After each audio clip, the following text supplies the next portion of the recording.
আব্দুল্লাহ তাকায় দেয়, কম্বল আছে, বউ নাই। রাত 11টার সময় আব্দুল্লাহর শালা, বইয়ের ভাই,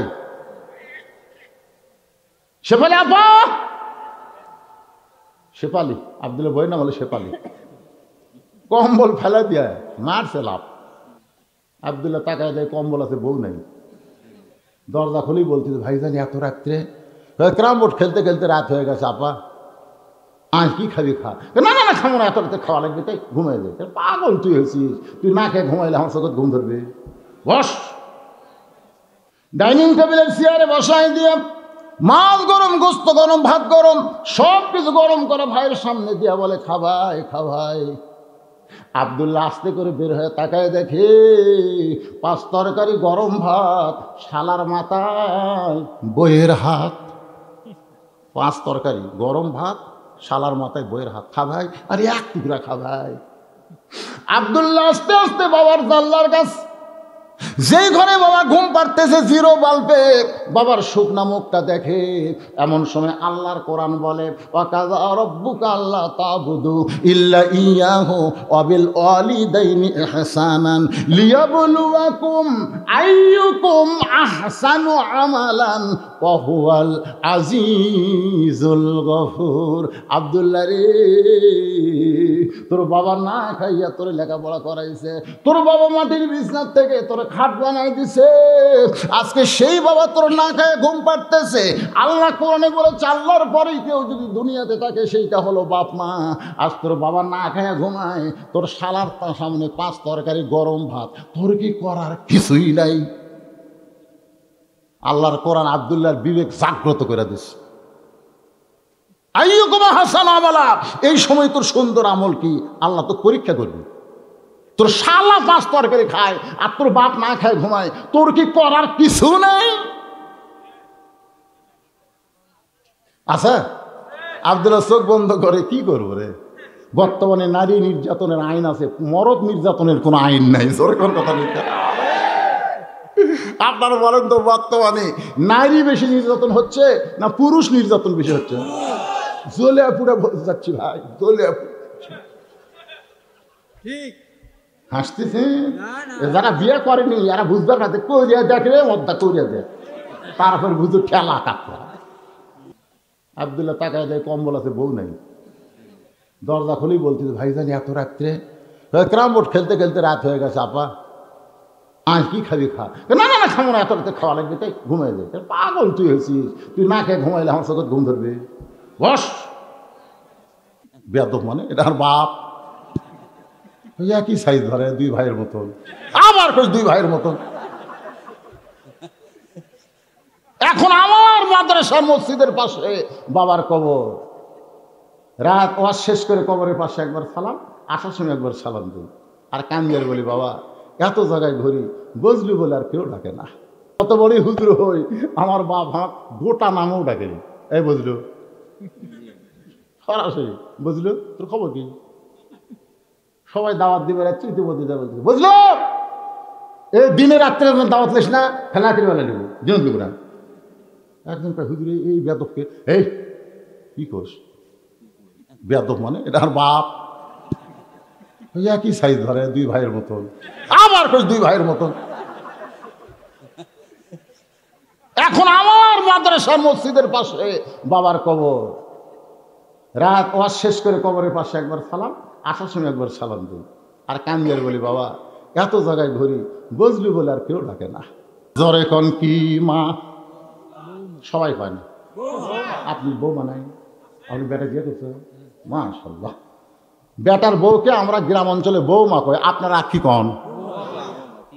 উমর ফারুক বলতেছে, আমার আব্দুল্লাহর সঙ্গে তোমার বিয়ে দিয়ে তোমাকে আমার বৌমা বানায়া, বউ মা বানায়া আমার বাড়িতে তোমাকে অধিকার দিবার চাই। এখন বলেন অধিকার আছে না নাই? কিন্তু বৌমা হয়ে আসে ভাই 1-8 মাস ভালোই থাকে। কি যে কান মন্ত্র দেয়, গ্রামের বাড়িতে বাপ মা থেকে বউ নাই, শহরে একটা বাসা বানাচ্ছে। আপনাকে জেলার নাম হলো গাইবান্ধা, এখন এই গাইবান্ধা থাকে। বাবা খুব অসুস্থ হয়ে একদিন গাইবান্ধা ভালো ডাক্তার দেখাবার গেছে। ডাক্তার এত ভালো, দেখতে দেখতে একটু লম্বা সিরিয়াল, তো 9টা বেজে গেছে রাত। চিন্তা করতেছে, এই রাতে এর কি গ্রাম, আর অত কোয়া লাগবে না, কাছারি পাড়া। কাছারি পাড়া রাত 9টার সময় কেমনে যাই, মন বলতেছে কে তোর বেটার বাসা নাই, এই তো কাছারি পাড়া যা লিখবি কে, বেটার বাসার যা। তো বাপ রাত 9টার সময় ছেলের বাসার যা ডাকতেছে, ছেলের নাম ভালো রাখছে আব্দুল্লাহ। আব্দুল্লাহ কাই কে রে, সবাই আমাকে সার করে ডাকে, সাহেব করে ডাকে। রাত 9টার সময় নাম ধরে ডাকে মরক কে রে। এই ডাকের মধ্যে যে কি মধু আজকে আপনি নাই বলে আমি বুঝতে পারি। যেই ডাকছে আব্দুল্লাহ রে, আব্দুল্লাহ বুঝবার পারছে এটা হলো তার বাপ। দরজা খুলে বলতেছে আব্বা এত রাতে ঠেকাত পড়ে, তুই কি মনে করছিস ইচ্ছে করে বউলে তুই হাত ছাড়িয়ে যাচ্ছ, তোর বাড়ি কি আসে রে, এই তুই আজ বিপদে পড়ছি রে। এমন এক ডাক্তার দেখতে দেখতে রাত 9টা বাজলো, এখন বাড়িতে কেমনে যাই। আব্দুল্লাহ হাত ধরে বাপকে নিয়ে যাক রেস্ট রুমে বসাইছে। বাবা একটু ধৈর্য ধরেন। বাবা বসে আছে, এমন সময় আব্দুল্লাহ বইয়ের কাছে এসে ফিস ফিস করতেছে, লক্ষ্মীটি ময়না কবিতা টিয়া, জোরে কর পারতেছে না, জোরে করলে তারপর হবে। মানে যে বইয়ের পাল্লাক পড়ে বাপ মাও ছাড়িয়েছে, ওই মরদ আছে হিজড়া আছে হিজড়া। কানে কানে বলতেছে লক্ষ্মীটি ওটো, অনেকদিন পর আব্বা আসছে, একটু খাবার দাও। তুমি জানো না সকাল থেকে আমার মা যাবে আপনার পিঠ শিরশির করতেছে, তুই পারলে তুমি দাও। বাপ কয় আব্দুল্লাহ রে, আমার অসুস্থ বউরে তুই কষ্ট দিস না বাবা, আমি খাই যাচ্ছি বাবা, আমি খাই যাচ্ছি। খালি থাকার একটা জায়গা দে, থাকার একটা জায়গা দে। এবার আব্দুল্লাহ বাপরে বলে বাবা আপনি কি খাবেন না? বাবা কয় আমার পেট ভরে গেছে, তুই আমাকে থাকার জায়গা দে। আর মনে মনে কয় আল্লাহ রাতটা কখন পোয়া হবে। বাবা এবার ঘুমায় যায়। রাত 9টার সময় আব্দুল্লাহ বইয়ের পাশে ঘুমায়, চোখের পানি দিয়ে বালিশ ভিজায়। মনে মনে বলে আল্লাহ গো, আমার বাবা না খাইয়া ঘুম পাড়তেছে, আমি কিছুই করতে পারলাম না, কারণ বাসাটা আমার বইয়ের নামে। হায় শালা করছে কি। আজকে নারী নির্যাতনের আইন আছে, পুরুষ নির্যাতনের কোন আইন। আব্দুল্লাহ চিন্তা করে কি করব।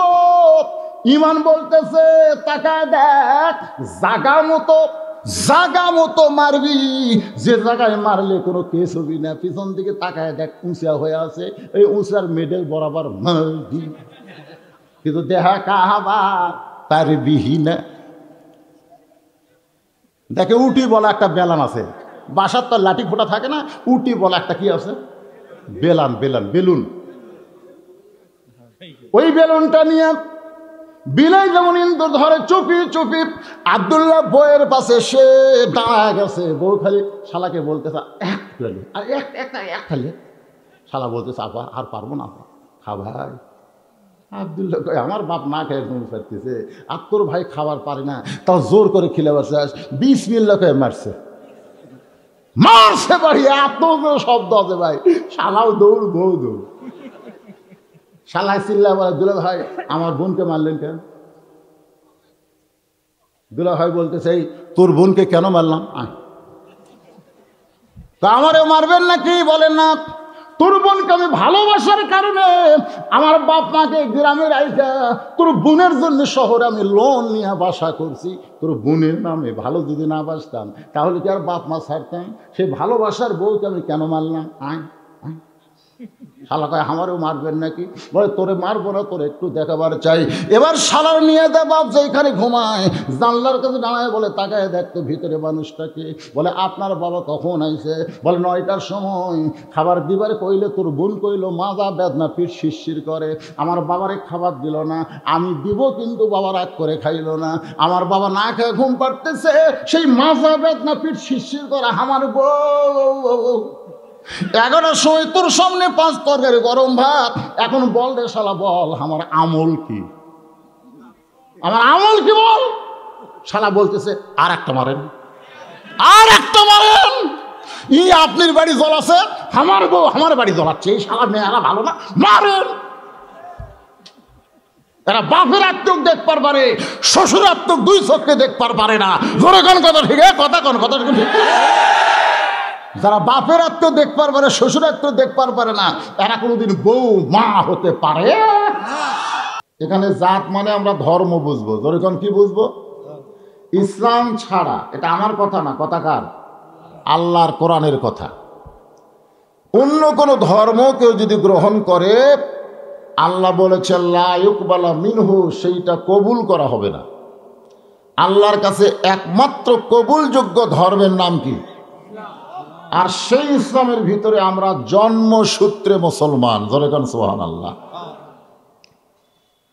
জন্মসূত্রে যদি মুসলমান না হতাম, অন্য কোন জাতের মধ্যে জন্ম নিয়ে মুসলমান হওয়া বড় কঠিন। অন্য কোন ধর্মে জন্ম নিয়ে মুসলমান হওয়া সহজ না কঠিন? যার প্রমাণ হলো নবীর চাচা আবু তালেব, একেবারে মৃত্যুর বিছানায় শায়িত, আর দাঁড়াবার পারবে না। এমন সময় রাসূল গিয়ে বললেন, চাচা আপনি শুধু একবার বলেন লা ইলাহা ইল্লাল্লাহ মুহাম্মদ রাসূলুল্লাহ, আমি আপনার হাতটা ধরে জান্নাত ঘরে পৌঁছে দিব। আপনারা তো সুবহানাল্লাহ করলেন, কিন্তু চাচা কি কয়?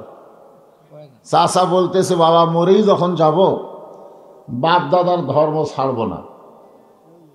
দেখছেন, নবীর দাওয়াত গ্রহণ করে নাই। এখান থেকে প্রমাণ হলো, আমরা যদি হিন্দুর মধ্যে জন্ম নিতাম, বৌদ্ধর মধ্যে জন্ম নিতাম, এমনকি যারা বাইতুল মুকাদ্দাসকে ধ্বংস করতে চায় ইহুদের মধ্যে যদি জন্ম নিতাম, তাহলে কি আমরা মুসলমান হতে পারতাম?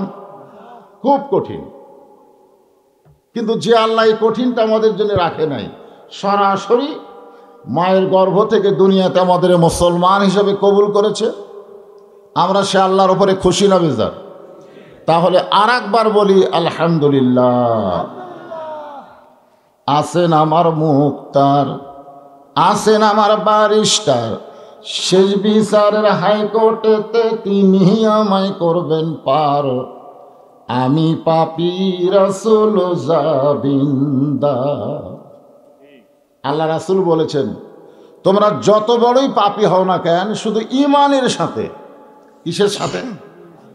ঈমানের সাথে যদি দুনিয়া ছাড়তে পারো, ঈমান নিয়ে যদি কবরের ঘরে আসতে পারো, আমি রাসূল ওয়াদা দিচ্ছি, আমি তোমার হাত ধরে যেভাবেই হোক তোমাকে জান্নাতে পৌঁছাইয়া দিব। কিন্তু শর্ত কি? ঈমানের সাথে মরা লাগবে। আমার কথা কি বুঝতে পারলেন? আমরা যত পাপ করি, কিন্তু মরার সময় ঈমান নিয়ে লা ইলাহা, এই কলেমা পড়তে পড়তে আমরা যদি দুনিয়া ছাড়তে পারি, রাসূল আমাদের উকিল হবেন, আমাদের ব্যারিস্টার হবেন, আল্লাহ হাকিমের কাছে আমাদেরকে সুপারিশ করে, জেরা করে করে, জামিন করে আমাদেরকে জান্নাতে পৌঁছায় দিবেন। এমন একজন নবীর উম্মত হওয়াতে আপনারা খুশি না বেজার? তাহলে আর একবার বলি আলহামদুলিল্লাহ। এখন আসেন, যে কোরআন থেকে আপনারা ওয়াজ শুনবেন, যে কোরআন 1400 বছর আগে, এখন 1450-1500 বছর আগে আল্লাহ বললেন, যালিকাল কিতাবু লা রাইবা ফিহি হুদাল লিল মুত্তাকিন। আল্লাহর 104 খানা কিতাব দুনিয়াতে এসেছে। জোরে কোন কয়খানা? 104 খানা। সমস্ত কিতাবের মধ্যে কম বেশি হয়ে গেছে। ওই নবী যখন দুনিয়া থেকে বিদায় নিছে, নবীর উম্মতেরা ইচ্ছা মতো বদলাছে, ইচ্ছা মতো ঢুকেছে। কিন্তু আমাদের নবী 1500 বছর আগে দুনিয়া থেকে বিদায় নেওয়ার পরেও কোরআনের মধ্যে একটা অক্ষরও কম বেশি হয়নি। ধরে কোন কথা ঠিক কিনা? কারণ কি? আরো ধরে কোন, দুই একজন কয়। আল্লাহ কোরআনে নিজেই বলেছেন, ইন্না নাহনু নাযালনা যিকরা ওয়া ইন্না লাহু লাহাফিজুন। ভাগ্য গুণে কিতাব পাওয়া হলো আমাদের ভাগ্য। আমরা সেই কিতাব থেকে আলোচনা শোনার জন্যে এত কষ্ট করে বসে আছি, ঠিক কিনা বলেন? কি কষ্ট হোক, কিন্তু শর্ত হলো কি জানেন? আপনারা তাও বসে বসে শুনতেছেন, ঠান্ডা লাগুক তাও বসিছেন, কিন্তু আবু জেহেল বসারও চান্স পায়নি। ওই দাঁড়ায়া দাঁড়ায়া সারা রাত কোরআন তেলাওয়াত শুনছে। সকালবেলা গিয়া মিটিংয়ে বলতেছে, এত সুন্দর কোরআনের বাণী, রাতটা কোন দিক দিয়ে গেল বুঝবারই পারিনি। সুবহানাল্লাহ কর না কেন? আবু জেহেলকে কোরআনের বিপক্ষে কথা। এত সুন্দর কোরআনের বাণী, কোরআন শুনতে শুনতে রাতটা কোন দিক দিয়ে গেল আমি আবু জেহেল বুঝবারই পারিনি। আবু সুফিয়ান বলতেছে, নেতা, যেই কোরআন শুনতে শুনতে রাত চলে যায় আপনি বুঝবার পারেন না, সেই কোরআন ধরলে অসুবিধা কি? আপনারা শোনেন না, ধরবেন? আজকে বাংলাদেশে সবাই যদি কোরআনকে ধরার চেষ্টা করত, কোরআনকে গ্রহণ করত, তাহলে কোরআন ওয়ালার উপরে কোনো জালেমের জুলুম চলতো না। জোরে কোন কথা ঠিক কিনা? কিন্তু না, ধরা খায় বক্তা, শ্রোতারা বাড়ি যায়। এই তো হয়েছে আজকে কোরআনের সমস্যা। এই জন্য আল্লাহ বলেছেন সামিনা ওয়া তাআনা, খালি শুনলে হবে না, এইটাকে গ্রহণ করা লাগবে। আমি কোরআন থেকে যে আয়াতের তাফসীর করব, এটা খালি শুনলে হবে না, আজকে এটা আমাদের গ্রহণ করা লাগবে। রাজি আছেন? গ্রহণ করতে গেলে একটা পরিবেশ লাগবে। সব পরিবেশে কোরআনকে গ্রহণ করা যায় না। কোরআনকে গ্রহণ করতে গেলে কোরআন বিজয়ের আন্দোলন করতে হবে। দরকার হলে জীবন দিব, কিন্তু আল্লাহর কোরআনের দল আমরা ছাড়ব। আল্লাযী খালাকাল মাউতা ওয়াল হায়াতা লিয়াবলুয়াকুম আইয়ুকুম আহসানু আমালান ওয়া হুয়াল আজিজুল গফুর। আসলে কোন জায়গায় কোন দলের লোক বেশি, এটা বক্তারা বুঝতে পারে। কোরআনের আয়াত বক্তা তেলাওয়াত করার পরে আল্লাহু আকবার শব্দ যদি কম হয়, তাহলে বোঝা লাগবে এরা বড় দুই দলের লোক। যেই দুই দলে সব স্লোগান আছে কিন্তু আল্লাহু আকবার স্লোগান নাই। জোরে কোন কথা ঠিক কিনা? এখন কোন দুই দল বলার দরকার নেই, আপনারাই বুঝা নেবেন, কারণ ডাইরেক্ট ওয়াজ করা যাবে না, অ্যাঙ্গেলে ডোজ মারা লাগবে। জোরে কোন কথা ঠিক কিনা? কে রে? وَإِذَا تُلِيَتْ عَلَيْهِمْ آيَاتُهُ زَادَتْهُمْ إِيمَانًا وَعَلَى رَبِّهِمْ يَتَوَكَّلُونَ।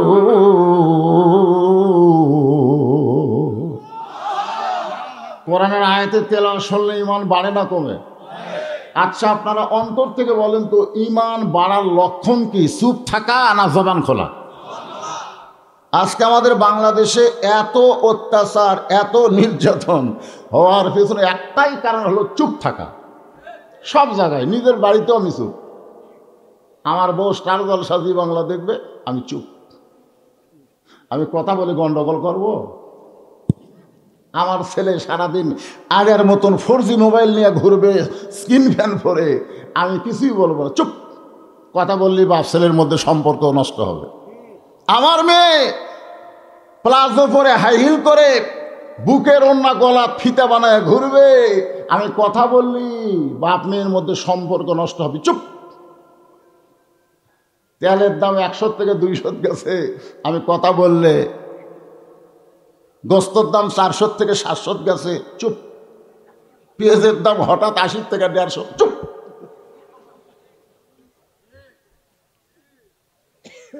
এই চুপ থাকাকে বলা হয় বোবা শয়তান। ধরে কোন কি শয়তান?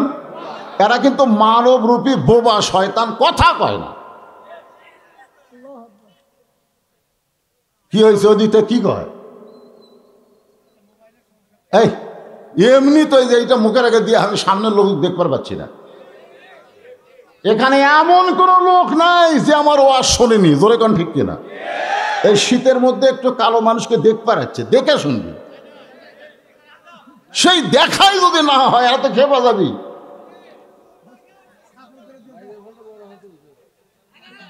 না না, ভাঙ্গা ফেলা, এ ভাঙ্গা ভাঙ্গি, এটা আবার কি? ও যে জায়গার যা তোমার মুখ খোলা লাগবে, ওই জায়গার তুমি চুপ। তুমি আলুর বাগড়ের মধ্যে ঘুম পাড়তেছ 3 তলা বাড়ি থুয়ে। আপনার বলেন তো, আলুর বাগড়ের মধ্যে ঘুম পাড়ে 3 তলা বাড়ি থুয়ে, ওই কি আল্লাহর ভয়ে না পুলিশের ভয়ে? পুলিশের পোশাক পরে আজরাইল গেছে। আজরাইল যায় বলতে যে, কে রে ভাই, খবর কি? তুমি এই আলুর বাগড়ের মধ্যে কেমন খবর জানলে? বলে, আমি আজরাইল রে। হায় হায়, পুলিশ ধরার ভয়ে আমার আজরাইল ধরার কথা মনেই নেই। বর্তমান বাংলাদেশের মানুষ পুলিশ ধরবে এই চিন্তা সব সময় করে, কিন্তু হঠাৎ যে আজরাইল ধরবে এই চিন্তা মুসলমানের কলিজাত নাই। ধরে কোন কথা ঠিক কি না? একটু জবান খুলবেন জাগা মতো, তাই বলে সব জাগাত না। আল্লাহ কোরআনে বলতেছেন, আল্লাযী খলাকাল মাউতা ওয়াল হায়াতা লিয়াবলুয়াকুম আইয়ুকুম আহসানু আমালান ওয়া হুয়াল আজিজুল গফুর। তোমাদের মৃত্যুর হায়াতকে সৃষ্টি করেছেন কে? আরো জোরে। তাহলে আপনারা বলেন তো, কেউ মারতে পারবে? আল্লাহ যদি বাঁচায়। কেউ বাঁচাতে পারবে আল্লাহ যদি মারে? এটা খালি শুনলে হবে না, বিশ্বাস করা লাগবে।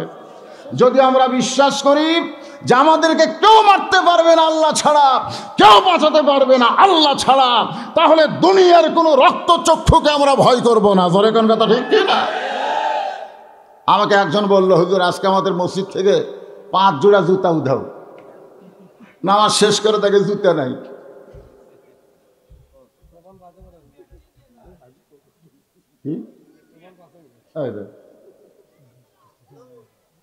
এখন চিন্তা করেন, আপনারা চিন্তা করেন, এই জুতা চোর কি বেশি? এদের সংখ্যা হলো মাত্র 2 জন। গোবিন্দগঞ্জ উপজেলার কেন্দ্রীয় মসজিদে 2 জন জুতা চোর ঘরে। দরজার জুতা দেখে বলে, আমাকে ভয়ে সব জুতা ভিতরে ঢুকছে। তখন একজন কয়, না রে, ভিতরে যখন ঢুকছে তাহলে মুসল্লি হ।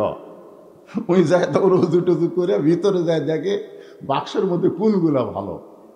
এরা ইমাম যখন নিয়ত করছে, ও তখন নিয়ত ছাড়া ইলা জেহাতেল কাবা তো না, ওই ইলা জেহাতেল জুতা কয়টা আউট হয়ে গেছে। আজকে যদি আল্লাহর কোরআন থাকতো, কোরআনকে যদি আমরা গ্রহণ করতাম, চুরির হাত কাটা দাও চোরের এই বিধান যদি চালু থাকতো, জুতা কেন সোনার টোপলাও মসজিদে রাখলে কেউ হাত দিত না। ধরে কোন কথা ঠিক না? তার মানে খালি শুনবো কিন্তু গ্রহণ করব না। আল্লাহ বলতেছেন, লিয়াবলুয়াকুম আইয়ুকুম আহসানু আমালান ওয়া হুয়াল আজিজুল গফুর। তোমাদেরকে পরীক্ষা করা হবে। লিয়াবলুয়াকুম মানে কি? তোমাদেরকে পরীক্ষা করা হবে। আইয়ুকুম আহসানু আমালা, সুন্দর আমলের পরীক্ষা করা হবে। সুন্দর আমল যদি করতে চাই, এটা ধারাপাতের মতো আমার সাথে বলা লাগবে। সুন্দর আমল যদি করতে চাই তাহলে সুন্দর একটা পরিবেশ লাগবে। জোরে কোন কি লাগবে? সুন্দর একটা পরিবেশ যদি তৈরি করতে চাই তাহলে সুন্দর একটা সমাজ লাগবে। সুন্দর একটা সমাজ যদি তৈরি করতে চাই তাহলে সুন্দর একটা রাষ্ট্র লাগবে। সুন্দর একটা রাষ্ট্র যদি তৈরি করতে চাই তাহলে মানুষের তৈরি আইন দেওয়া হবে না, আমার আল্লাহর কোরআনের আইন লাগবে। ধরে বলেন ঠিক কি না? এ কথা কি ঠিক? ঠিক? কার আইন? সবাই বলতেছেন না, জোরে বলেন কার আইন? লা ইলাহা ইল্লাল্লাহ জিকির করবেন আর ইংরেজদের আইন অনুযায়ী চলবেন। এই জিকির দুনিয়ার মধ্যেই শেষ, মরার সময় আর মুখে আসবে না। জোরে কোন কথা ঠিক কিনা? আল্লাহ বলবে, লিমা তাকুলু মা লা তাফআলুন। তোর কলেমার সাথে তোর কাজের মিল নাই রে। তুই জিকির করিস আল্লাহর আর আইন মানে শয়তানের। থাকেন ভাই রে, আমি একটু সকালে বার হয়েছিলাম তো সেই ওয়াজ হবে ভাই। না তা জানি, আপনার হাত বহুত শুনছি আমি। ঠিক আছে, আচ্ছা ঠিক, মাশাআল্লাহ। চেয়ারম্যান সাহেবের মা অসুস্থ, তিনিও শারীরিকভাবে মানসিকভাবে একটু অসুস্থ। আমরা তার জন্য দোয়া করি, তার মার জন্য দোয়া করি, আল্লাহ কবুল করুক, জোরে কোন আমিন। তাহলে কি বলতেছি খেয়াল করতেছেন তো আপনি? ওয়াজ কিন্তু খুব লম্বা চড়া হবে না, কারণ আমাকে তুলাই দিছে দেরি করে, ওয়াজটাই বলে শেষ হবে দেরি করে, তা মনে করেন না। না না, জামাই শেষ করবি কেন? আমরা এখানে আইছি, এই যে আমার ভাই আছে 6:30টায়, আমাদের গাড়ি ঢুকছে 6:30টায়, এসার পরে জামাই উঠবে, শ্বশুর উঠবে 9:30টায়, কিন্তু উঠতে উঠতে দেরি হলো। আজকের যা সাইজ ভাই, আমি এই বছর যতগুলো মাহফিল করছি এইরকম টপ টপ করে নিয়র পড়া আর কুয়াশা শীত আমি কোনো মাহফিলে পাইনি। তারপরেও তো আল্লাহ আপনাদেরকে এখানে নিয়ে আইছে, এই জন্য আল্লাহর দরবারে হাজারো শুকরিয়া, ধরে কোন কথা ঠিক কিনা? হ্যাঁ, এই জন্য কথাগুলো একটু গুরুত্ব দিয়ে আপনারা শুনবেন।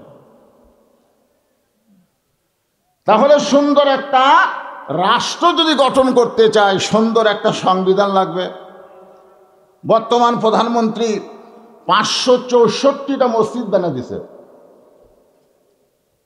আমরা বিশ্বাস করি প্রধানমন্ত্রী একজন ধার্মিক এবং নামাজকে ভালোবাসে, যার কারণে 564টা মডেল মসজিদ বানিয়ে দিছে। জোরে কোন কথা ঠিক কিনা? ঠিক। হ্যাঁ, কিন্তু সমস্যা হলো মসজিদ আছে, মুসল্লি নাই। না, মসজিদ আছে কিন্তু মুসল্লি নাই। এখন আপনি বলেন তো, মসজিদ বানানোর আগে মুসল্লির কথা খেয়াল করা লাগবে। আমরা মসজিদ তৈরি করি মুসল্লির কারণে, জোরে কথা কন না কেন? কিন্তু আমরা মসজিদ তৈরি করে দেখলাম মুসল্লি নাই। আমি অনেকগুলো মডেল মসজিদে নামাজ পড়ে দেখছি, বড় বড় 1 কাতার 2 কাতার হয়। এখন সরকার শুধু মসজিদ বানালে চলবে না, সরকার উপরে আল্লাহর আইন বিধান হলো আল্লাযীনা ইম্মাক্কান্নাহুম ফিল আরদ।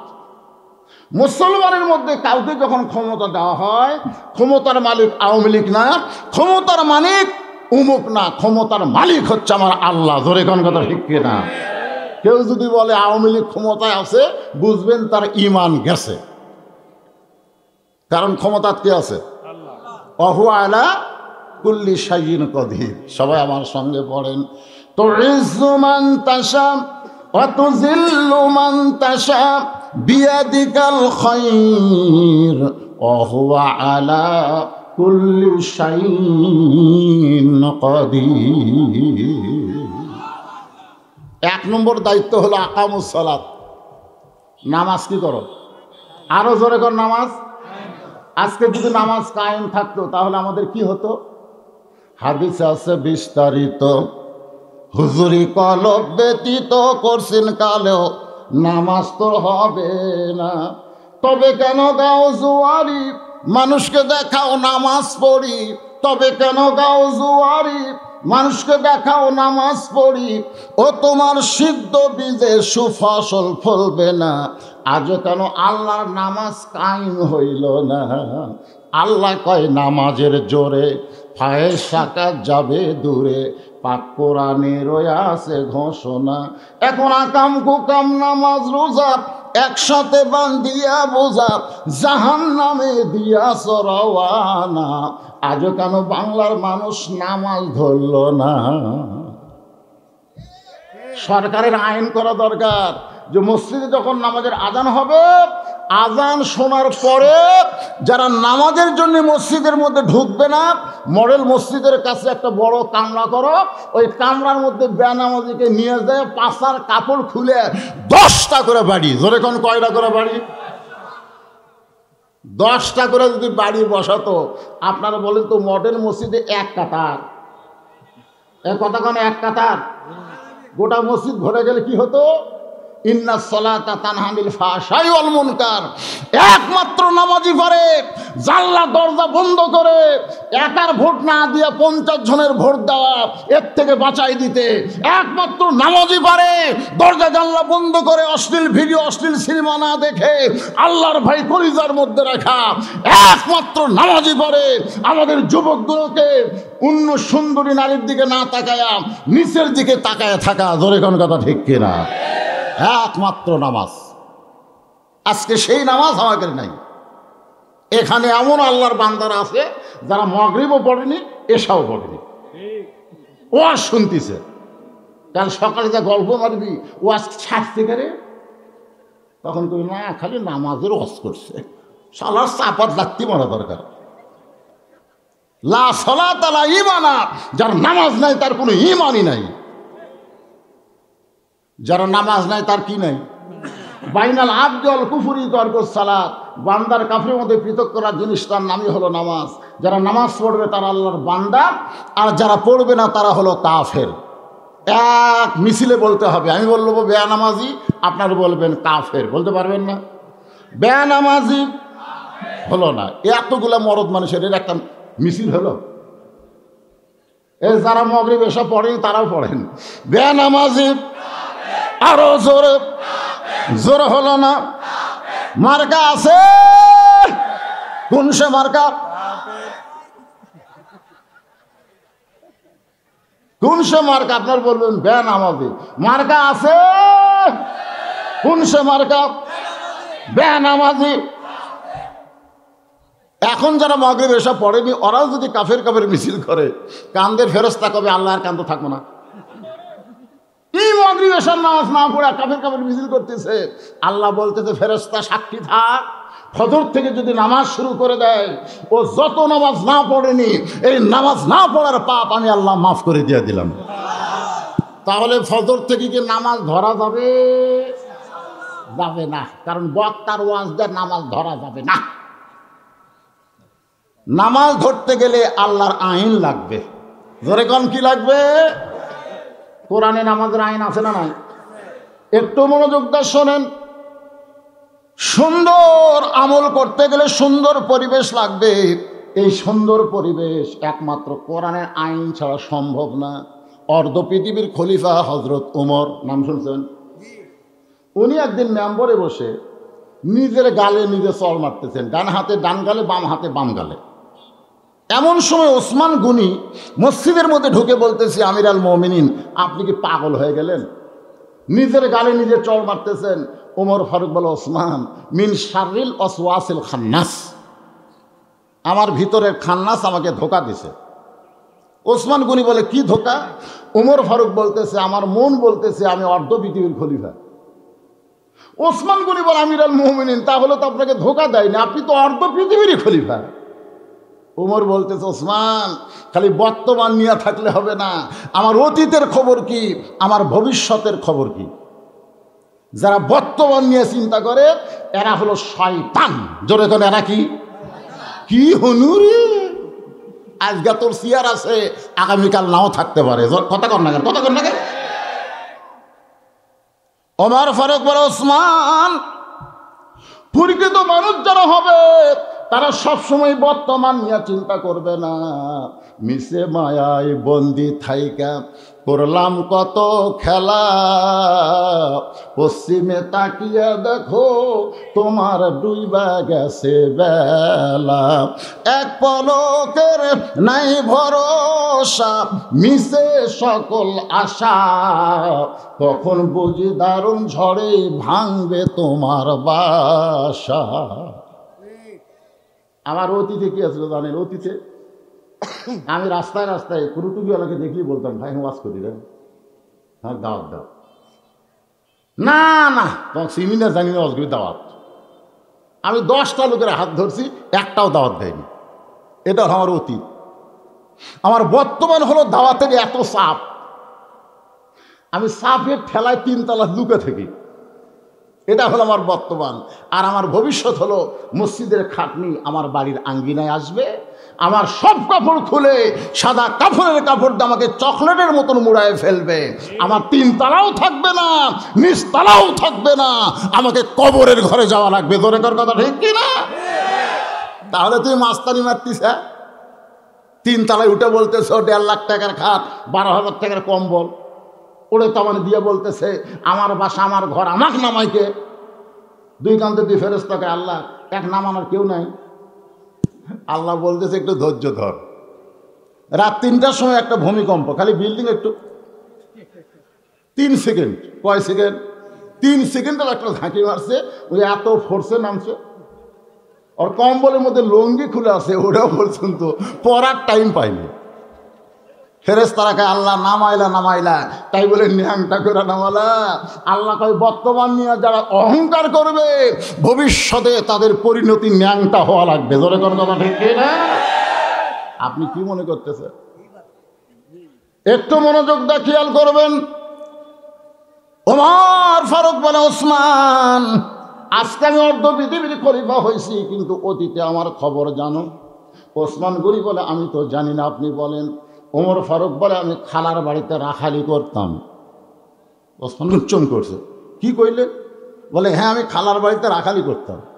ছাগল চড়ানোর পরে সন্ধ্যায় যখন আসতাম, খালা আমার কান ধরে বলতো, ওমর কয়টা ছাগল নিয়ে গেলে কয়টা ফেরত আনলা? আমি ছাগল গুনা দিকে 3-4টা কম, আবার দৌড়।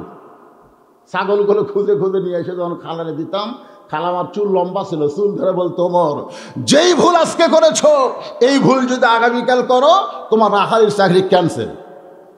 আমি তখন খালার পা ধরে বলতাম, খালা রাখালির চাকরি যদি ক্যান্সেল করে দেন তাহলে থাকবো কোথায়, আমি খাবো কি? একদিন যে ওমর রাখালির চাকরি রক্ষা করার জন্য খালার পা ধরে কেঁদেছে, আজকে সেই ওমরকে আল্লাহ অর্ধ পৃথিবীর খলিফা বানাইছে। এটা ওমরের যোগ্যতাই নয়, এটা কেবলমাত্র আল্লাহর কোরআনের পাওয়ারে। এখন আপনারা বলেন এই কোরআনের পাওয়ার আছে না নাই? কিন্তু আমাদের বাংলাদেশে ক্লাস 2 ছেলে পিঠের ওপর ব্যাগ লিয়ে খাড়া হয়ে পেশাব করতেছে। আমি বললাম, বস বাবা, খাড়া হয়ে পেশাব করা জায়েজ না। তুই কোন ক্লাসে পড়িস? ভাই তুই পড়িস স্যার। তুই বস, তোর স্যার তোকে শিখায়নি কেমনি পেশাব করা লাগে? ও তখন বলে, চাচাতে কি কয়, আমি প্রাইমারি স্কুলের পেশাবখানা যাই দেখি আমার স্যারই খাড়া হয় পেশাব করে, আর স্যারই খাড়া হয় মারে, তার ওই বসবি? একদম বাকডম ঘোড়াডম সাজে ঢাকঢোল লোক ঝাঁঝর বাজে, এই মিথ্যা শিক্ষা দিয়া মাস গেলে 50,000 টাকা বেতন পায়। আর জালিকাল কিতাবুল আরাইবি হুদাল্লিল মুত্তাকিন, আল্লাহর বাণী শিক্ষা দিয়া মাস গেলে বেতন চাইলে আগে মাদ্রাসা সভাপতির মর্জির উপর, মনের উপর তাকাতে হয়, মন ভালো না খারাপ।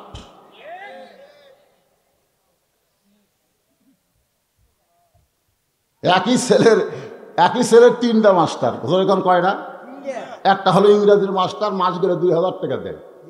একটা হলো বাংলা অঙ্কের মাস্টার, মাস গেলে 1,500 টাকা দেয়। আর একটা হলো কোরআন শরীফের মাস্টার, 3 মাস হলে কোরআন পড়ায়, এখন পর্যন্ত খবর নেই। ছেলে যখন বাপের কাছে গিয়ে বলতেছে, আব্বু আমি নিজের যে কোরআন পড়ার পারি, তখন বাপ কয়, হয় রে তোর যে কোরআন পড়ার কথা মনেই নাই রে। 3 মাস পরে সে বলতেছে, হুজুর এত কষ্ট করে আমার ছেলের কোরআন পড়াইছেন, আমি শুনেছি আল্লাহর কোরআন শিক্ষা দিয়ে হাদিয়া নেওয়া জায়েজ নেই। হুজুর মনে মনে কয়, এই শোনরা তুই আগেই শোন। 3 মাস পরে তোর ছেলে যখন কোরআন লিখছে, তখন এই ভণ্ডামি ফতুয়া তোর কে শুনাইল রে? এ তো হুজুর মারা ফতুয়া। আজকে বাংলাদেশে চোর ডাকাত বাটপার সিনা টান করে ঘুরতেছে, আর আমাদের মতন বক্তাদের 116 জনের তালিকা হয়েছে, যার মধ্যে আমার নাম 18তে আছে।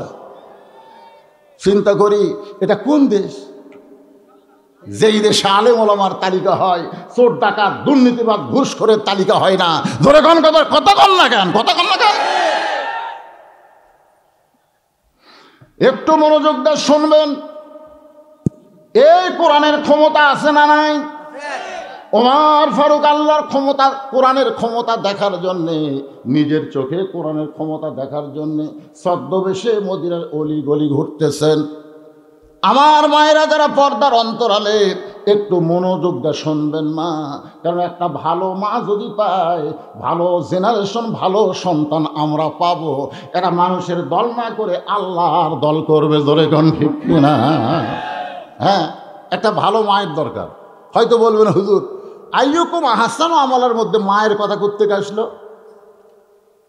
শোনেন, এমন একটা যুগ আছে, একটা বাচ্চাকে নিয়ে এসে মা খালি কান্দে, হুজুর আতালা পাতালা কান্দে, একটু ফুঁফা দেন তো। সূরা ফাতিহার উপরে কোনো দোয়া আছে? 3 বার পরে ফুঁ দিলাম, আমার কান্নারও বাড়ছে। তাই আমি বললাম, মা ফুঁ দেওয়া হবে না, পানি পড়া খেলেও। আয়াতুল কুরসি 7 বার পড়ে 1 গ্লাস পানি ফুঁক দিলাম, ওর কান্না আরও বাড়ে। মাও বলতেছে, হুজুর দোয়া দরুদের দিন শেষ, মোবাইলের বাংলাদেশ। ছেলে যখন কান্দে মোবাইল চালু করে দেয় আর কান্দে না। সেই সময় আল্লাহর কোরআনকে কতটুকু আপনারা বিশ্বাস করবেন এটা বোঝানোর জন্যে একজন নারীকে নিয়ে আসতেছি। একটা মা যদি ভালো হয় তার পেটের বাচ্চা আল্লাহর ওলি হবে। জোরে কোন কথা ঠিক কিনা? বাচ্চা হওয়ার আগে নিয়ত করে ডাক্তার করবা না ইঞ্জিনিয়ার করবা।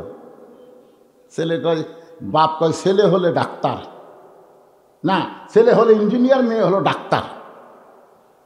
একজনও কয় না পেটের যদি আমার ছেলে হয় আমি কোরআনের হাফেজ বানাবো, একজনও কয় না। আজকে ডাক্তার কারা হয়? গরিবের সন্তান না ধনী সন্তান? অধিকাংশ ধনী সন্তান ডাক্তার, আর অধিকাংশ গরিবের সন্তান হাফেজ। আপনি একবার চিন্তা করে দেখেন, যে বেটা কোরআনের হাফেজ হলো ও কি পিছনে থাকবে না সামনে যাবে? কোন জায়গা?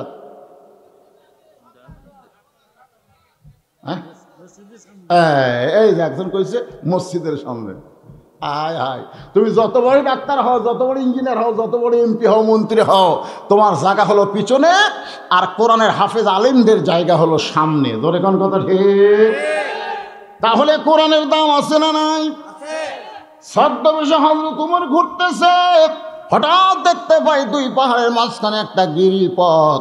ওই গিরিপথের মধ্যে একটা সুন্দরী নারী ধীর গতিতে হেঁটে হেঁটে চলতেছে।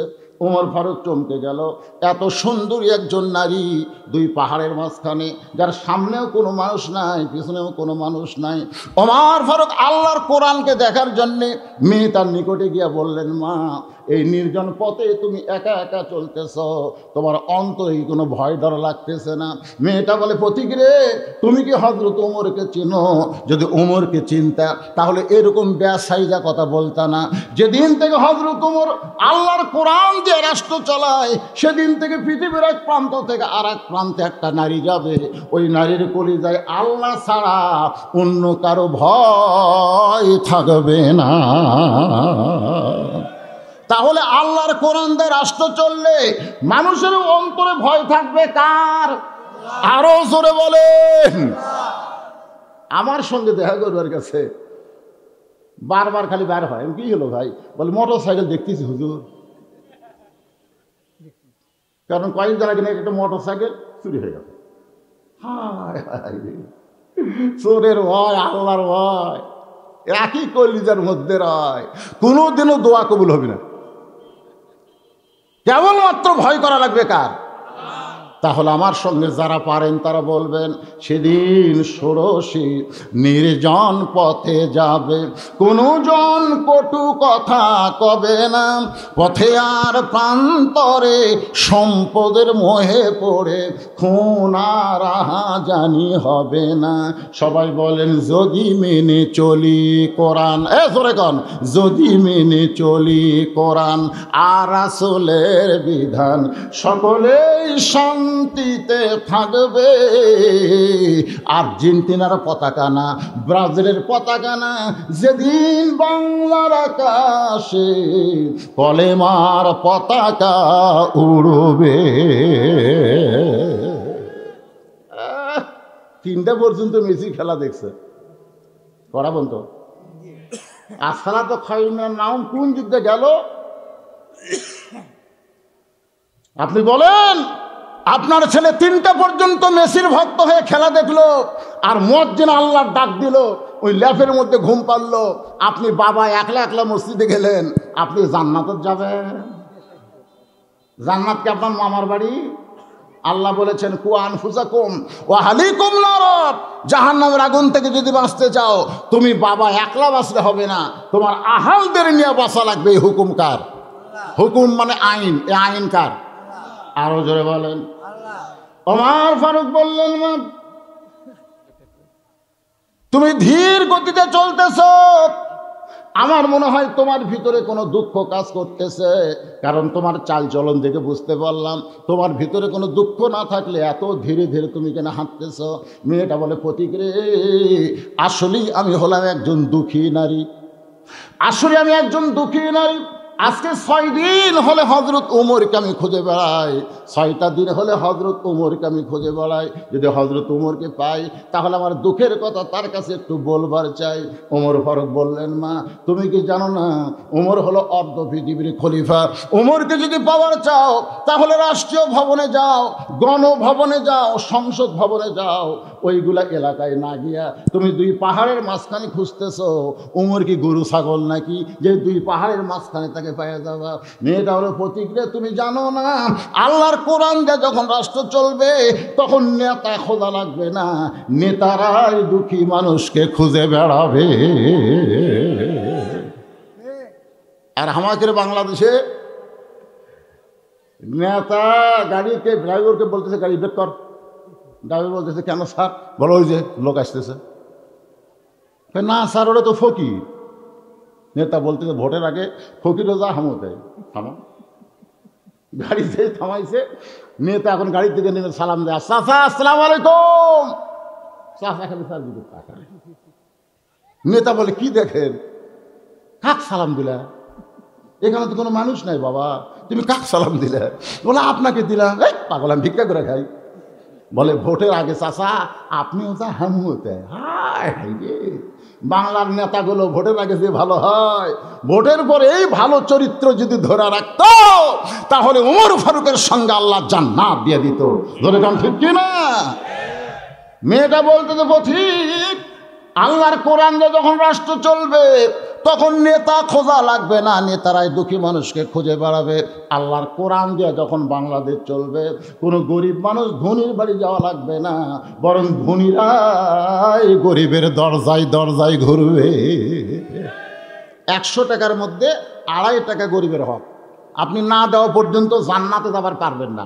আপনি 14 বার হজ করেন, ভাই মদিনার মাটি ভাই রে, প্রতি বছর আমরা করবার যাই।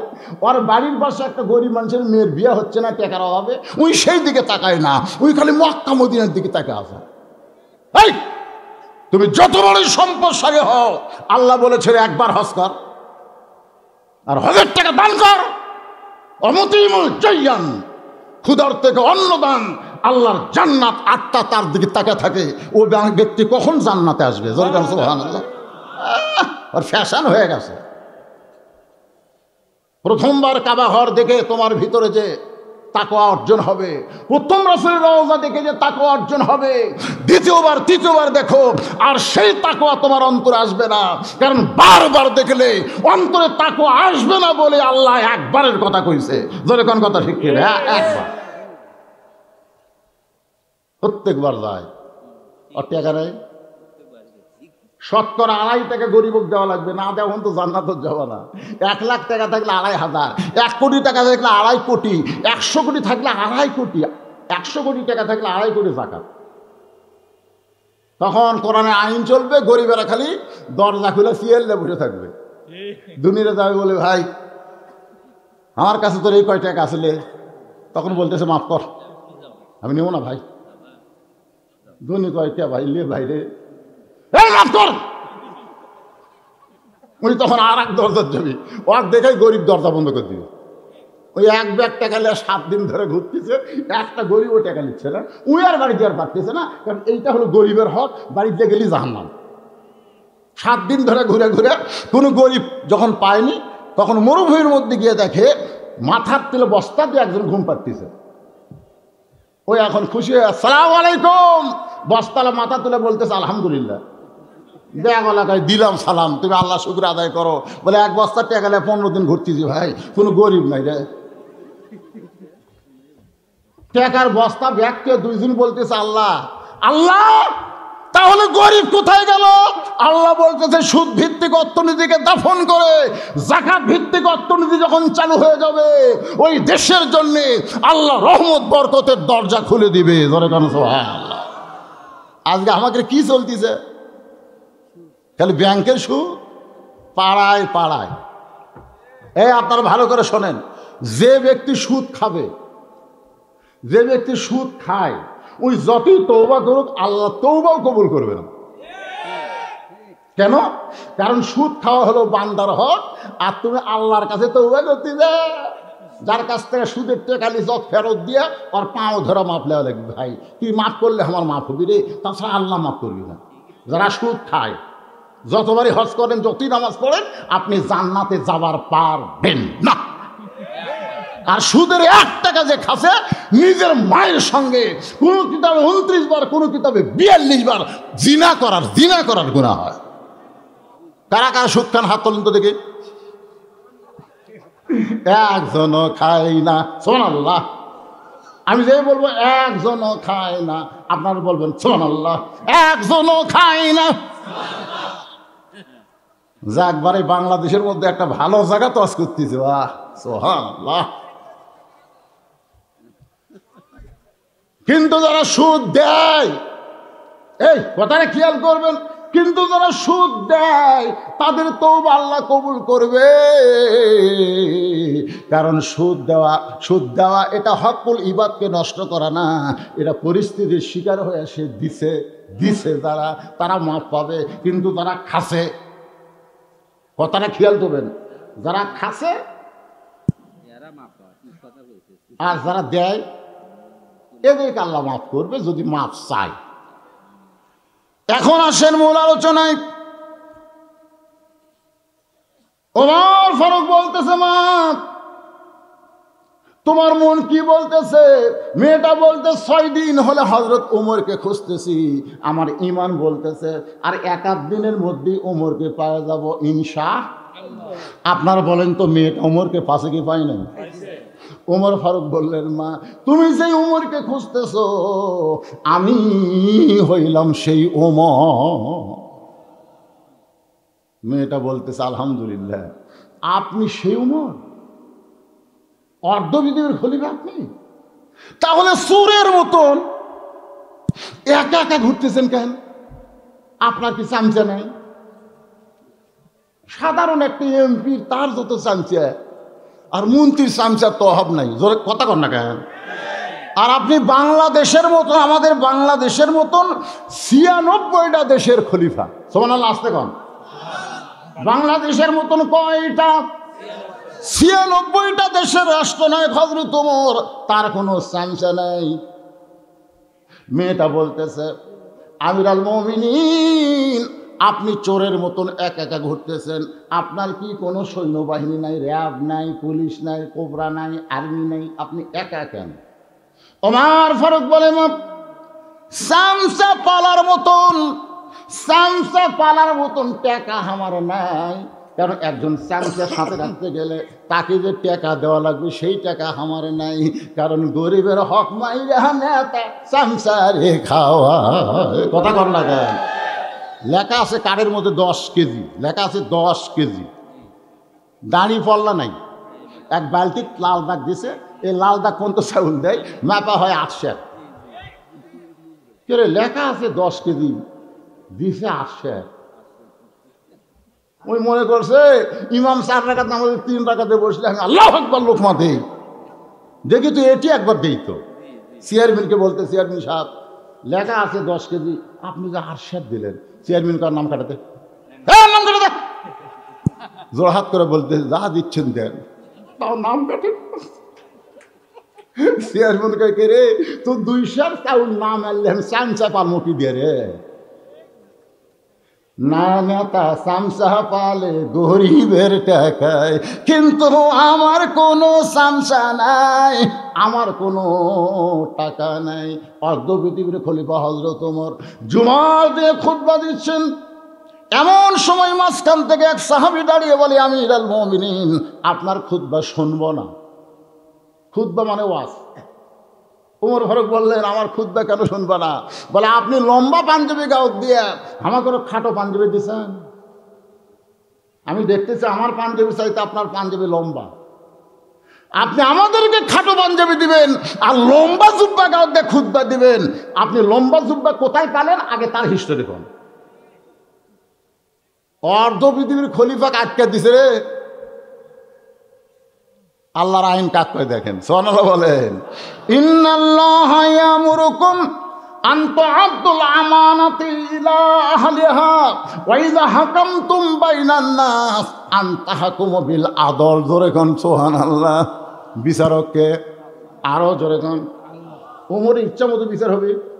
এই ধর ধর কেরে আমার পাঞ্জাবি লম্বা হোক পাওতে ছিঁচে যাক, তুই দেখার কেরে।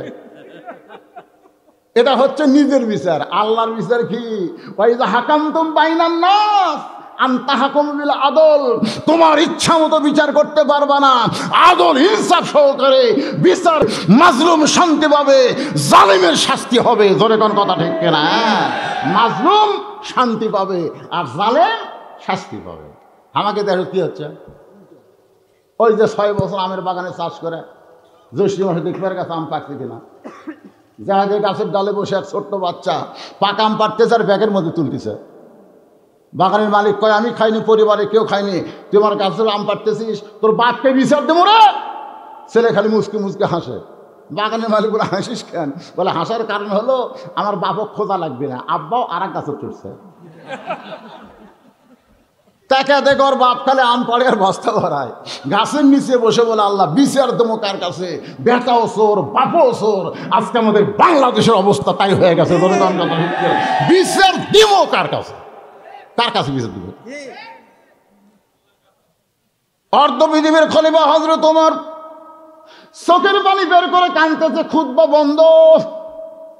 লম্বা জুব্বার হিসাব না দেওয়া পর্যন্ত আপনার খুতবা আমরা শুনবো না। এমন সময় 6 লক্ষ হাদিসের হাফেজ, নাম হলো আব্দুল্লাহ ইবনে ওমর, বাপের ছেলে। ধরে কান সুবহানাল্লাহ।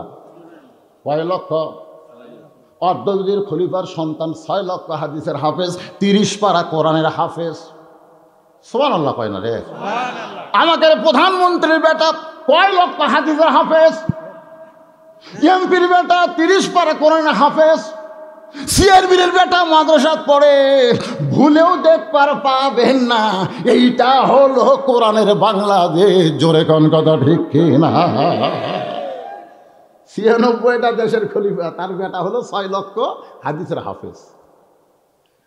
এটা কোন জায়গাতে ওয়াজ করছিস? গোরস্থান না কি রে? সুবহানাল্লাহ কয় না রে? একবার সুবহানাল্লাহ করে আপনার নামে জান্নাতের বাগানে একটা গাছ লাগাই দিবে। আপনি বসে আছেন কোন জায়গায় আর গাছ লাগতেছে কোন জায়গায়? আপনাকে আল্লাহ যখন জাহান্নাম দিবে, মনে করেন জাহান্নাম যখন দিবে, তখন গাছগুলো কি করবি? গাছগুলো করে হাউমাউ করে কান্না শুরু করবে। আল্লাহ বলে গাছ কান্দিস কেন? কয়ে হাউ করে জাহান্নাম দেন। আল্লাহকে জাহান্নাম দেওয়ার জন্য তোর জান্নাত লাগাছি। তাহলে আমাদের মালিকগুলো জাহান্নাম যাচ্ছে, তাহলে আমরা কার আশায় দিকে থাকবো? আল্লাহকে গাছ কি চাও? গাছ বলে মালিকগুলোকে আমাদের দিকে ফিরে দেন। আল্লাহ বলবে ওয়ালা তাশতাহি আনফুসুকুম, রে জান্নাতি গাছ, তোদের মালিকগুলো জাহান্নামে হয়েছিল, কিন্তু তোদের ওসিলায় আমি আল্লাহ আবার জান্নাতে ফিরাই দিলাম। হয়তো বলবেন হুজুর তাহলে জান্নাত পাওয়া তো সোজা। আল্লাহ রাসূল বলছেন মুনাফিকের মুখে 3টা তাসবিহ উচ্চারণ হবে না, কাফির মুখে হবে, কিন্তু মুনাফিকের মুখে হবে না। কয়টা? একটা হলো সুবহানাল্লাহ, আলহামদুলিল্লাহ, আল্লাহু আকবার। কয়টা? মুনাফিকের মুখে এই 3টা উচ্চারণ হবে না, তবে পাপী হইতে পারে। এই 3টা তাসবিহ যারা উচ্চারণ করে, রাসূল বলেছেন জান্নাত দেয়া না দেখা পর্যন্ত তাদের মরণ হবে না। সুবহানাল্লাহ বলে কর। এখন বলেন সুবহানাল্লাহ বলতে আপত্তি আছে? রাত 11:15টায় তুলে দিবেন আর বক্তা একলা ওয়াজ করবে, আপনার ঘুম পাড়বে। এটা সেই বক্তা? সগলি মিলে ওয়াজ হবে। ওয়াজ সাইজ না করতে 11:15 বাচ্চা। আরে কয়টা ফোন তো হবে সে পরের কথা, কিন্তু এই শীতের দিনে যা করছেন আজকে করছেন, আর কোনোদিন এই ভুল করবেন না। আপনি কথা বুঝতে পারছেন? কারণ 12টার মধ্যে ওয়াজ শেষ করবেন, বাড়ির যা দাঁতে ঘুম দেবেন, 6টায় ফজরের নামাজ।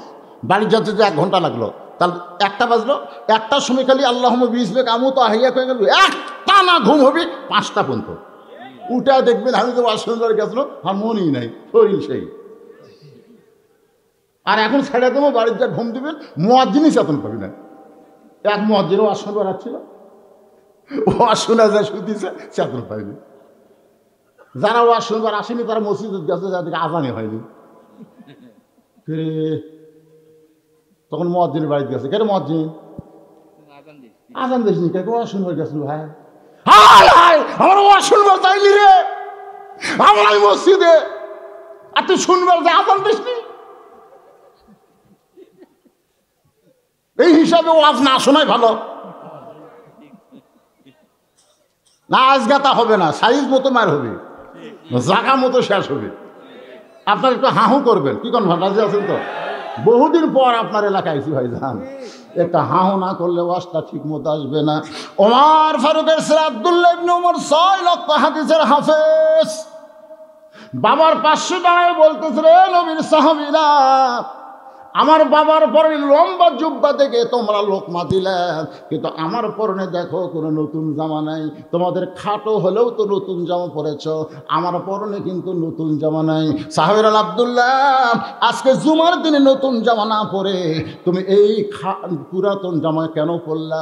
আব্দুল্লাহ বলতেছে, আমার বাবার শরীরে লম্বা জুব্বা দেখতেছ, এই জুব্বা বাবার একলা কাপড় না, আমি আব্দুল্লাহর কাপড় বাবারে দান করার কারণে বাপ বেটার কাপড় একত্র করে বাবা লম্বা জুব্বা পরে আজকে খুতবা দেয়। এখন বলো খুতবা শোনা যাবে কি যাবে না? সমস্ত সাহাবীরা বলে, আল্লাহ তোমার কোরআন দিয়ে যখন রাষ্ট্র চলবে, এমন ভালো নেতা জনগণ দেখতে পাবে। ওমর ফারুক বলে, মা কি দুঃখ তোমার? যেই দুঃখের জন্য আমার 6 দিন হলে খুঁজতেছ, তোমার দুঃখটা কি? এখন বলেন, মেয়েটার দুঃখ শোনার দরকার আছে না নাই? মেয়েটা বলতেছে, আমিরুল মুমিনিন, আমার জীবনের সবচাইতে বড় দুঃখ হলো আমি 6 বছর বয়সে ঈমান গ্রহণ করছি। ঈমানের কলেমা পড়েছি তা কিন্তু বলে নাই, কারণ স্বাধীনতার সময় অনেক হিন্দুরা ঈমানের কলমা পড়েছিল। ঈমানের কলমা পড়লে হবে না, ঈমানকে গ্রহণ করা লাগবে। জোরে কোন কি করা লাগবে? মেয়েটা বলতেছে, 6 বছর বয়সে ঈমানকে গ্রহণ করেছি, শুধুমাত্র ঈমানকে গ্রহণ করার অপরাধে 12 বছর আমি জেলখানায় বন্দি জীবন কাটাইছি। সকালবেলা 3টা করে চাবুক, বিকেলবেলা 3টা করে চাবুক মারছে। আমার দেহের এমন কোনো জায়গা নাই যে জায়গায় চাবুকের আঘাত লাগে নাই। ইয়া আমিরুল মুমিনিন, আমি যেই দেশের জেলখানায় বন্দি ছিলাম ওই দেশের নাম হলো রোম দেশ। আপনি যখন রোম পারস্য দখল করলেন, তখন আল্লাহর কোরআন থেকে তেলাওয়াত করে বললেন, মুসলমান কোন রাষ্ট্র যখন দখল করবে, ওই রাষ্ট্র তখন মানুষের আইনে চলবে না, আল্লাহর আইনে চলবে। আল্লাহর আইন যে যখন কোনো রাষ্ট্র চলবে, ওই রাষ্ট্রের কোনো জেলখানার দরকার পড়বে না। এই জন্য জেলখানার দরজাগুলো আপনি মুক্ত করে দিলেন। আমি 6 দিন আগে জেলখানার দরজা থেকে বের হয়েছি, কিন্তু আমার দাদা খ্রিস্টান, আমার বাবা খ্রিস্টান, আমার 14 গোষ্ঠী খ্রিস্টান। একজন খ্রিস্টান আমি মুসলমান হয়ে যুবক অবস্থায় কোথায় যাব? এ কারণে 6 দিন হলে আপনাকে খুঁজতেছি। যদি আপনার দেখা পায়, আপনার কাছে দুঃখী মেয়েটা একটু আশ্রয় চায়। ওমর ফারুক বললেন, মা তুমি আমার কাছে আশ্রয় কেন চাবে? ইসলাম তোমাকে অধিকার দিয়েছে। জোরে কান সুবহানাল্লাহ। আপনারা বলেন তো, নারীদের অধিকার ইসলামে আছে না নাই? এই জোরে কান আছে না নাই? কিন্তু আমাকে মাকে মাথা গরম করে দেয় কতকগুলো নাস্তিক। নারী পুরুষের সমান অধিকার মিছিল হয় না? নারী পুরুষের সমান অধিকার। কেড়ে নারী, তুমি যদি মা হও, ডিসেম্বরের 25 তারিখে আমার মা মারা গেছে। আমি সেই দিন বুঝবার পারছি, আমার বাবা মরল 18 সালে, আমার চোখ দিয়ে পানি পড়ে গাল ভিজে গেছে, কিন্তু মা মারার পরে আমার চোখের পানি বন্ধ হয় না। আমি বুঝতে পারলাম মা বেঁচে থাকা অবস্থায় সন্তান বুঝবার পারে না। ধরে কোন কথা ঠিক? বাবা আনন্দে মাতিয়া সাগরে ভাসাইয়া সেই যে চইলা যায়, খবর লয় না মাজন। দরিয়া উদরে কতই কষ্ট করে, 10 মাস পরে পায় প্রসবের বেদনা। এমন দরদি ভাবে কেউ হবে না আমার মা, মা গো। আপনাদের কাছে একটা বিষয় জানতে চাই, মায়ের পায়ের তলে জান্নাত না বাপের পায়ের তলে? তাহলে ইসলাম অধিকার কাক বেশি দিল? আর এই শালীরা কয় সমান অধিকার। এক জায়গাত খেলে আল্লাহ বলেছে, কোরআনের গোটা কোরআন খুঁজে দেখেন, এক জায়গাত আল্লাহ বলেছে, কি বলছে? আর রেজালু কাওয়ামুনা আলা নিসা। পুরুষরা নারীদের উপরে থাকবে। আর এইটাই তাসরিমা নাসরিন নির্বাচিত কলম কিতাবের মধ্যে উল্লেখ করে বলছে, ওরে বাবা রে, পুরুষের পায়ের তলে মেয়ে করে থাকা লাগবে। আমরা বউ পায়ের তলে থুই, কথা কন না গান। যত বড়ই মরদ হোক, বর্তমান পরিবেশে বউ দেখে ভয় করতেছে, যত বড়ই মরদ হোক। আমি হুজুর পর্যন্ত মাঝে মধ্যে আসলে এরকে সেই গিয়ারে আছে, বুঝতেছেন না? এখন মেয়েরা কেমন অধিকার, একটা অ্যাঙ্গেলে ডোজ দেয়, ডাইরেক্ট বলা যাবে না, অ্যাঙ্গেলে বলি। কারণ টাঙ্গাইলে ওয়াজ করতেছিলাম, এমন সময় বলতেছি মা পর্দার মধ্যে থাকা লাগবে। অকরনা ফি বুয়ুতিকুন্না ওয়ালা তাবাররাজনা তাবাররুজাল জাহিলিয়াতিল উলা। মেয়েরা ঘরের মধ্যে থাকো, মেয়েরা জোরে কথা বলবা না, মেয়েরা জোরে কোরআন তেলাওয়াত করতে পারবা না। মেয়েরা যদি নামাজের মধ্যেও কোরআন তেলাওয়াত জোরে করো, তাও তোমাদের পর্দার খেলাফ হবে। আমি এই আয়াত দিয়ে যখন তাফসীর করতেছি, এমন সময় এক মেয়ে আমার একটা স্লিপ দিছে, হুজুর মেয়েদের কথা যদি পর্দা হয়, পরপুরুষ যদি শোনা জায়েজ না হয়, তাহলে প্রধানমন্ত্রী যে ভাষণ দিচ্ছে, এই ভাষণ শোনা কি? আমি চিন্তা করলাম, প্রধানমন্ত্রীর ভাষণ শোনা কি? এটার উপর যদি ডাইরেক্ট ফতুয়া দেয়, আমাকে আর যমুনা পার হওয়া লাগবে না, যমুনার এই পারি আমাকে সাইজ করবে, ধরে কোন কথা দেখতে না। আমি চিন্তা করলাম, কে রে, প্রধানমন্ত্রী মেয়া মানুষ রে, তার ভাষণ শোনা আমাকে জন্য কি, এটা কেমনে বলি? এমন সময় আল্লাহর কোরআন বলতেছে, উদউ ইলা সাবিলি রাব্বিকা বিল হিকমাহ। মাওলানা রে, ডাইরেক্ট বলা লাগবে না, অ্যাঙ্গেলে বইলা যা, আমি আল্লাহ তোরে সাইরা দিব। এই জন্যে ভাইজান, পর্দার সরে জ্বালানি ঘর বানাচ্ছে, অস্থায়ী ঘর, চাটাই দিয়া, জোরেখন কি দিয়ে, ইলিশ মাছ ধরার জন্য। হঠাৎ উঠছে ঝড়, এত ঝড়, খালি বালু উঠতেছে। এক আধ ঘন্টা পরে স্বামী জ্বালা বলতেছে, আমার পেশাব লাগছে রে। বউ কয় দরজা খোলা যাবে না, বালু এসে ঘর মাকে দেবে। স্বামী কয় তাহলে ঘরের মধ্যেই করি। বউ কয় না, এত বড় মানুষ ঘরে পেশাব করলে থাকা যাবে। স্বামী কয় পেশাব লাগলো তাহলে পর মুখে রে। বউ কয় আমার কান্দে চলেন, আমার কান্দর চড়া ওপরে সামান্য চাটাই একটা স্যাপ করেন, ওই স্যাপ দিয়ে যন্ত্র বার করে পেশাব করেন। ওই বইয়ের কান্দে চড়া স্যাপ দেয়, যন্ত্র বার করে পেশাব করছে। এক আধ ঘন্টা হয়, বউ কয় আমারও পেশাব লাগছে গো। স্বামী কয় স্যাপ তো করাই আছে, খালি কান্দর চলবার বেড়ে দিবা। এবার স্বামীর কান্দে বউ ধরে পেশাব করে, পেশাব তো স্বামীর বুক ভিজা যায়। স্বামী চিল্লাবে, এই পেশাব করিস কোথায়, পড়ে কোথায়? বউ কয় মরার স্বামী জানো না, সব জায়গায় সমান অধিকার চলে না। এই জন্য আল্লাহ বলে, রেজালু কাওয়ামুন আলান নিসা। এক জায়গায় আল্লাহ একটু মেয়েদের উপরে পুরুষকে জায়গা দিছে, জায়গা বুঝা, ধরে কন কি বুঝা। কিন্তু আপনি যদি মা হন, তাহলে আপনার পায়ের তলে সন্তানের জান্নাত। ওমর ফারুক বললেন, মা আমার কাছে তুমি আশ্রয় কেন চাইবা? ইসলাম তোমাকে অধিকার দিয়েছে। মেয়েটা বলতে, আমিরুল মুমিনিন, ইসলাম আমাকে কি অধিকার দিল? ওমর ফারুক বললেন, তোমার বয়স কত? মেয়েটা বলতে, 6 বছর বয়স ঈমান গ্রহণ করেছি, আর 12 বছর জেলখানায় বন্দি জীবন কাটাইছি। হিসাব করলে কয় বছর? আরো জোরে কন। ওমর ফারুক বললেন, মা বহু অধিকার ইসলাম তোমাকে দিয়েছে, তার মধ্যে বর্তমানে 1 নম্বর অধিকার হলো ভালো একটা ছেলের সঙ্গে বিয়া বসা। ভালো একটা ছেলের সঙ্গে, কি ছেলে? তাই বলে মনে করো না সুন্দর ছেলে শাকিব খান, মনে করো না, লুচ্চা 1 নম্বর। এই শালা আগে বাচ্চা জন্ম দেয়, তারপরে বিয়ার কথা কয়, ধরে কোন কথা ঠিক না। অপু সরকার করলো এটা শাকিব খানের সন্তান। সাংবাদিকরা ধরলো, কে ভাই? অপু সরকার বলতেছে এটা নাকি আপনি সন্তান। হ্যাঁ, ঘটনা ঘটেছে, কবে ঘটিছে কোনো কথা নাই। বুবলি বলতেছে এটা শাকিব খানের সন্তান। সাংবাদিক বলে, ভাই এটাও কি আপনি সন্তান? বলে ঘটনা যখন ঘটেই গেছে, ভিত্তা বলে লাভ কি।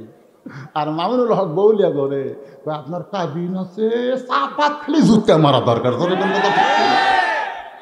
শালা লুচ্চাক ধরিস না, আলেমগুলোক ধরো, লজ্জা করো না। যে আলেমের হাতে হাত লাগানোর জন্য মানুষ পাগল।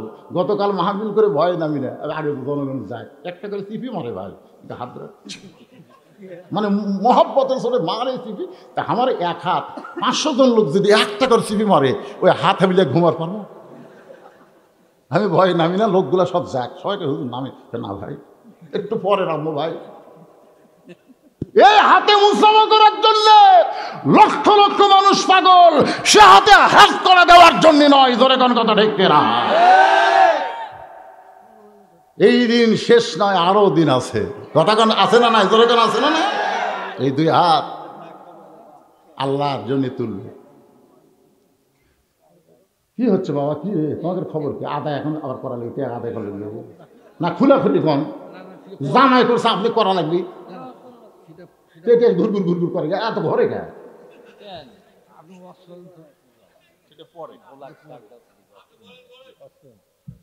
মাথার যদি চুলকানি হয়, পায়ের পাতায় ঢোল কোম্পানি মালিশ মার্কা ও আমি জানিও না, আমাকে দাওয়াত দিবেন না। জোরে কোন কথা ঠিক কিনা? যেখানে রোগ সেখানে ওষুধ। অনুনাজ্জিলু মিনাল কুরআনি মা হুয়া শিফাউ ওয়া রাহমাতুল লিল মুমিনিন। এই কোরআনের আয়াত আমি যেই বলবো সব সমস্যার সমাধান আপনার বলবেন দিতে পারে আল কোরআন। সব সমস্যার সমাধান ওমর ফারুক বললেন, মা এই মুহূর্তে তোমার 1 নম্বর অধিকার হলো ভালো একটা ছেলের সঙ্গে বিয়া বসা। ভালো ছেলে যদি বলতো সুন্দর ছেলে, তাহলে আমার মতন কালো মানুষ কোনোদিন বউ পেতাম না। যদি ইসলাম বলতো সুন্দর একটা ছেলের সাথে বিয়া বসার অধিকার আল্লাহ তোমাকে দিছে, তাহলে আমি বউ পেতাম। কিন্তু আমি সুন্দর না হলেও মেয়ের বাপের কাছে ভালো, কালো না হই রে ইমাল ভালো, এই জন্যে আমার বিয়া হতে ভাই রে। সোনাল্লাহ দেখেন ইসলাম কি ভালো একটা ছেলের সঙ্গে বিয়ে বসা, কখনো বলেনি সুন্দর একটা ছেলের সঙ্গে বিয়ে বসার অধিকার। ওমর ফারুক বলে, মা তুমি এখন ভালো ছেলে কোথায় পাইবা? তোমার তো অভিভাবক নাই, আমি তোমার অভিভাবক হইয়া একটা ভালো ছেলের খবর দিলাম, দেখো তো ছেলেটা তোমার পছন্দ হয় কিনা। মেয়েটা বলতেছে তাহলে বলেন তো ভালো ছেলেটাকে। উমর ফারুক বললেন 6 লক্ষ হাদিসের হাফেজ, 30 পারা কোরআনের হাফেজ, 5 ফুট 2 ইঞ্চি লম্বা, 5 ফুট 2 ইঞ্চি লম্বা, মুখের চেহারা চাঁদের বরণ। ছেলেটার নাম হলো আব্দুল্লাহ আর বাবার নাম হলো উমর। আমার আব্দুল্লাহর সঙ্গে তোমার বিয়াটা দিয়া তোমাকে আমার বৌমা বানায়া আমার বাড়িতেই তোমাকে অধিকার দিবার চাই। ওমর ফারুক বলতেছেন, মা আমার আব্দুল্লাহর সঙ্গে বিয়েটা দিয়া তোমাকে আমার বৌমা বানায়া আমার বাড়িতেই তোমাকে অধিকার দিবার চাই। মেয়েটা বলতেছে, আমির আল মুমিনিন ওই আব্দুল্লাহর চাইতে ভালো ছেলে কি আর দুনিয়াতে নাই? ওমর ফারুক বলে, মা তুমি কি পাগলি হয়েছো নাকি? 6 লক্ষ হাদিসের হাফেজ, 30 পারা কোরআনের হাফেজ ওমর ফারুকের সন্তান আব্দুল্লাহর চাইতে ভালো কোনো ছেলে তোমার চোখত পড়ে না? মেয়েটা বলতেছে, আমির আল মুমিনিন আমি একটা ছেলের নাম বলবো, আপনি দেখেন তো ছেলেটা কেমন লাগে। ওমর ফারুক চমকে উঠছে, কেন 6 বছর বয়সে জেলত বন্দি আর 12 বছর জেলখানায়, সেই মেয়েটা ভালো ছেলের খবর কোথায় পাইলো? দেখি তো মা তুমি কোন ছেলের নাম বলো। মেয়েটা বলতে আমির আল মুমিনিন ছেলেটার নাম হইল হোসাইন, মায়ের নাম হলো ফাতেমা, বাবার নাম হলো হযরত আলী আর নানার নাম হলো মুহাম্মাদুর রাসূলুল্লাহ। এখন আপনি কিন্তু আমাকে বলেছেন ইসলাম আমাকে ভালো ছেলের সাথে বিয়া বসার অধিকার দিয়েছে। এখন আপনার মুখ থেকে শুনতে চাই, উমর ভালো না আব্দুল্লাহ, হোসাইন ভালো না আব্দুল্লাহ ভালো? উমর ফারুকের সামনে ওমর বলতেছে, সাইদুস শাবাব আহলেল জান্নাত, জান্নাতি যুবকদের সর্দার হবে 2 জন। জোরে কোন কয়জন? Messi Neymar. এরে বাংলার যুবক, এই অধিকাংশ বাংলার যুবক জাহান নামে যাবে। মান তাসাব্বা বিকৌমিন ফাহুয়া মিনহুম। যারা মেসি আর নেইমারের ভক্ত, মেসি নেইমার ইসরায়েল ইহুদিদেরকে কত টাকা দিয়েছে তোমরা জানো? আর সেই মেসি নেইমারের খেলা দেখো। এই এরা খ্রিস্টান রে, খ্রিস্টানের জার্সি গাও দেয়, তুমি মদ্দামি করো, চুল কাটো, মেসি কাটিং, মেসি কাটিং। রাসূল বলেছে যে যাকে মহব্বত করবে আর ছাতি তার হাসর হবে। আমাদের জান্নাতি যুবকদের সর্দার হবে দুইজন, নাম হলো হাসান আর হোসাইন। ওমর ফারুক বলে, মা জীবনে কোনোদিন ঘটকালি করি নাই, আজকে প্রথম ঘটকালিকে আমার বাড়িতে রাইখা ওমর ফারুক পড়ন্ত বেলায় হযরত আলীর বাড়ির দরজায় গেলেন। হযরত আলীর বাড়ির দরজায় গেলেন, আসসালামু আলাইকুম ইয়া আহলাল বাইত আম্মা সাইলা ফালা তানহার। হযরত আলী চিন্তা করলেন, আসসালাম তো বোঝা গেল ওমর ফারুক, কিন্তু ফকিরের আয়াত কেন তেলাওয়াত করছে আম্মা সাইলা ফালা তানহার? দরজা খুলে বলতেছে ওয়ালাইকুম আসসালাম, তা আপনি এই ফকিরের আয়াত কেন তেলাওয়াত করলেন? ওমর ফারুক বলে, আলী রে, জীবনে ঘটকালি করিনি ভাই, আজকে প্রথম ঠেলাত পড়ে ঘট ঘষি, তোমার হোসেনের ব্যাপারে আমি একটু ঘটকালি করবার চাই। আলী বলতেছে, আপনার মতন মহান ব্যক্তি যদি ঘটক হয় পাত্রী ভালো, কারণ ভালো মানুষ যদি ঘটকালি করে পাত্রী ভালো হয় না খারাপ হয়? ওমর ফারুক বললেন, পাত্রী 1 নম্বর গুণ, এ মনোযোগ দিয়ে শুনবেন, 1 নম্বর গুণ হলো 6 বছর বয়সে ঈমান গ্রহণ করেছে, গ্রহণ। আর এই গ্রহণ করার অপরাধে 12 বছর জেলখানায় সকালবেলা 3টা বিকালবেলা 3টা করে চাবুক খাইছে, এটা হলো 1 নম্বর গুণ। এরপরেও সেই ঈমান হারা হয়নি। 2 নম্বর গুণ হলো, আমার আব্দুল্লাহর সঙ্গে মেয়েটাকে বিয়ে দেবার চাইলাম, মেয়েটা রাজি না। 3 নম্বর আপত্তি হলো, তোমার হোসেনকে পছন্দ করছে, এখন তুমি কি খুঁজতেছিলাম, যে মেয়ের খবর আপনি দিলেন আমার পছন্দ হয়ে গেছে। সুবহানাল্লাহ কোন? আপনার বলেন তো হযরত আলী কি দেখিছে? মনে মনে এমন মেয়ে খুঁজিছে। ওমর ফারুক বলে, আলী ভাই, আল্লাহ আমার ঘটকালি কবুল করছে, আসো। 2 জন যখন কোলাকুলি করতেছে, এমন সময় হোসাইন বের হয়ে সালাম দেয়, বলে, রে মুরব্বীরা, আপনার 2 জন যেভাবে কোলাকুলি করতেছেন মনে হয় বিয়ে আপনারাই করবেন। ওমর ফারুক রাস্তাতে গেলে শয়তান কয়দিন যায় না? 40 দিন। ধরে কোন কয়দিন? সেই উমরের সামনে যখন বলতেছে, আপনার 2 জন যেইভাবে আনন্দ করতেছেন মনে হয় বিয়ে আপনারাই করবেন, আলী তো জিব্বা কামড় খাচ্ছে শরমে। ওমর কয়, হোসাইন, মুখে যা আসে তাই কও, আমরা যে তোমার মুরব্বী তুমি মানো না? হোসেন বলতেছে, আপনার আমার মুরব্বী আমি জানি, কিন্তু মানার মতন মুরব্বী পৃথিবীতে একজন, তিনি হলেন আমার নানা। আমার নানা ছাড়া মানার মতন মুরব্বী পৃথিবীতে কিয়ামত পর্যন্ত কেউ আসবে। তাহলে মানতে হবে কয়জন? কাদরিয়া, চিশতিয়া, নকশবন্দিয়া, মুজাদ্দিদিয়া। তাই হুজুর আমার 7 তরিকা কমপ্লিট।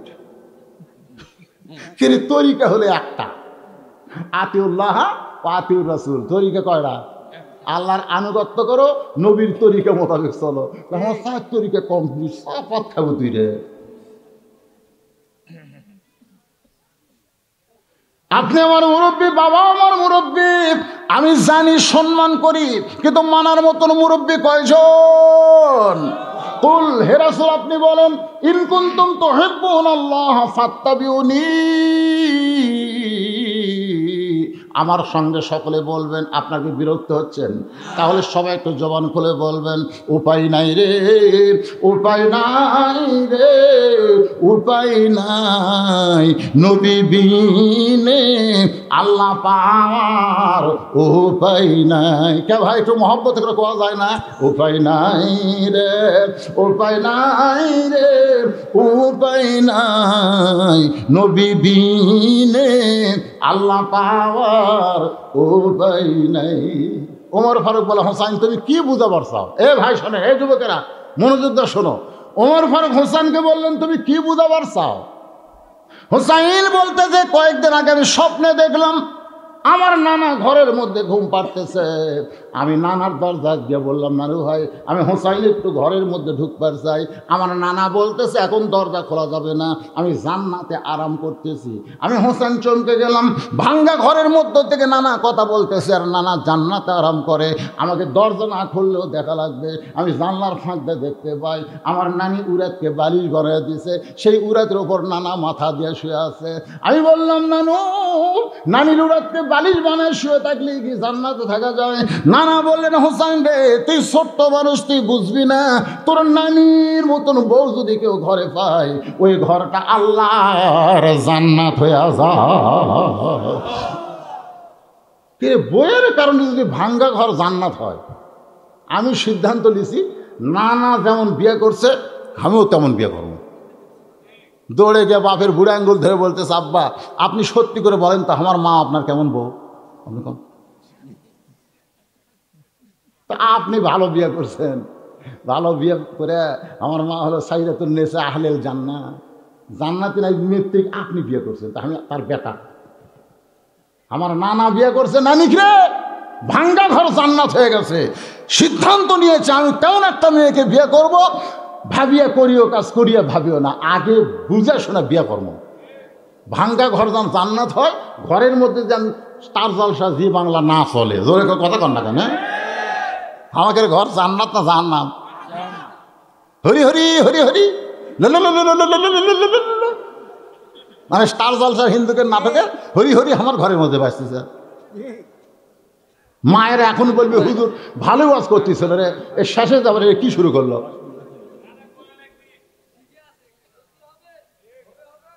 কি হবে? তো হচ্ছে না।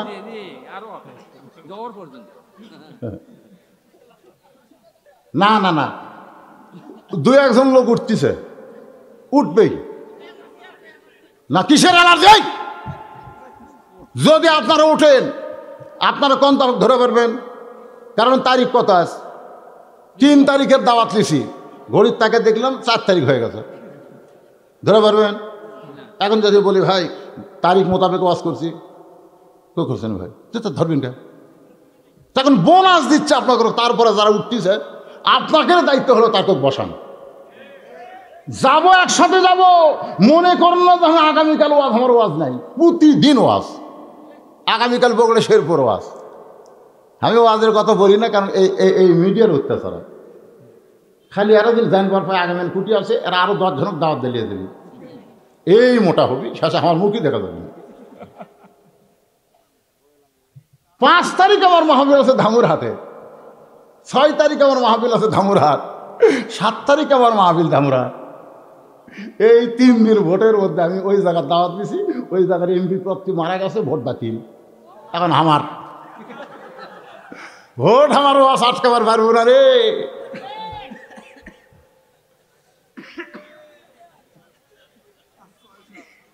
কি মনে করতেছেন এক থানাত কষি তোরা এই 3 দিন মারাইলে যে কয়টা মারাইলিস? সোনাল খান, তার মানে বোঝা গেল প্রতিদিন ওয়াজ আছে না নাই? ওয়াজ কখন শেষ করে রাখবে এই দায়িত্ব আমার আছে ভাই। মনে করেন না সারা রাত ওয়াজ করবো, একটু মনোযোগ দা কথাগুলো শোনেন। এখন ভাবিয়া করিও কাজ, করিয়া ভাবিও না। আমরা যারা বিয়ে করছি পস্তাইতেছি, কিন্তু যারা করেননি দেখাশোনা করবেন কইরা, কিন্তু বুঝলেন না। কারা কারা বিয়ে করেনি রে হাত তোলেন তো দেখি। মাশাআল্লাহ মাশাআল্লাহ, অনেকগুলো আছে বারে, হাত নামান। এখন আমরা যারা বিয়ে করছি চান্স নিলে আবার করা যাবে, কিন্তু আমরা করব না, ওইটারে আমরা ভালো করব। আজকে ওয়াজ শোনার পরে আপনাদের যাদের বউ ওয়াজ শুনতেছে তারা আল্লাহর হস্তে ভালো হয়ে যাবে ইনশাআল্লাহ। যে কথাটা আসতেছে একটু মনোযোগ দেন। ওমর ফারুক বলে, হোসাইন তাহলে তুমি কি বলবা? আমার ঘটকালি বুঝে আল্লাহ কবুল করবে না। হোসেন বলে, আমিরুল মুমিনিন ওই মেয়েটাকে আমি বিয়ে করব যদি মেয়েটা আমার 3টা প্রশ্নের উত্তর দিবার পারে। ধরে কোন কয়টা? ওমর ফারুক বলে, কি প্রশ্ন? বলে, যাকে বিয়ে করব তার সামনে প্রশ্ন আউট হবে, আপনার সামনে তবে প্রশ্ন বলবো না।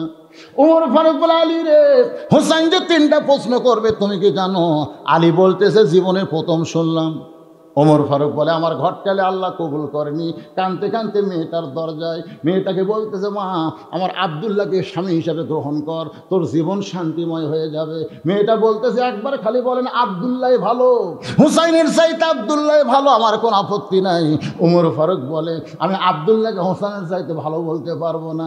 মেয়েটা বলতেছে, তাহলে হোসাইন ছাড়া অন্য কোনো ছেলের সঙ্গে আমি বিয়ে বসবো না। ওমর ফারুক বললেন, হোসেন সেই মেয়েকে বিয়ে করবে যে মেয়ে তার তিনটা প্রশ্নের উত্তর দেওয়ার পারবে, যে প্রশ্ন তার বাবাও জানে না, আমিও শুনি নাই, তাহলে তুমি কেমনে উত্তর দিবা? মেয়েটা ঘরের ভিতর থেকে বলতেছে, আমিরুল মুমিনিন, হোসেন যে তিনটা প্রশ্ন করবে আমি জানি না, আমি জানি না, তবে আমার ঈমান বলতেছে আমি না পারলেও আমার আল্লাহ পারাবে। ঈমানের বলে বলিয়ান হয়ে বলেন, বাংলাদেশ এইরকম থাকবে না, অবশ্যই পরিবর্তন হবে। জোরে কোন কথা দেখবে না? এক থেকে মানুষ 100 পর্যন্ত গুনবার পারে, ওই যতই গুনুক আমার একতা লাগে। আপনারা মনে করতেছেন শেষ নাই? হ্যাঁ, শেষ নাই, কিন্তু আমাকে ঈমান নাই রে।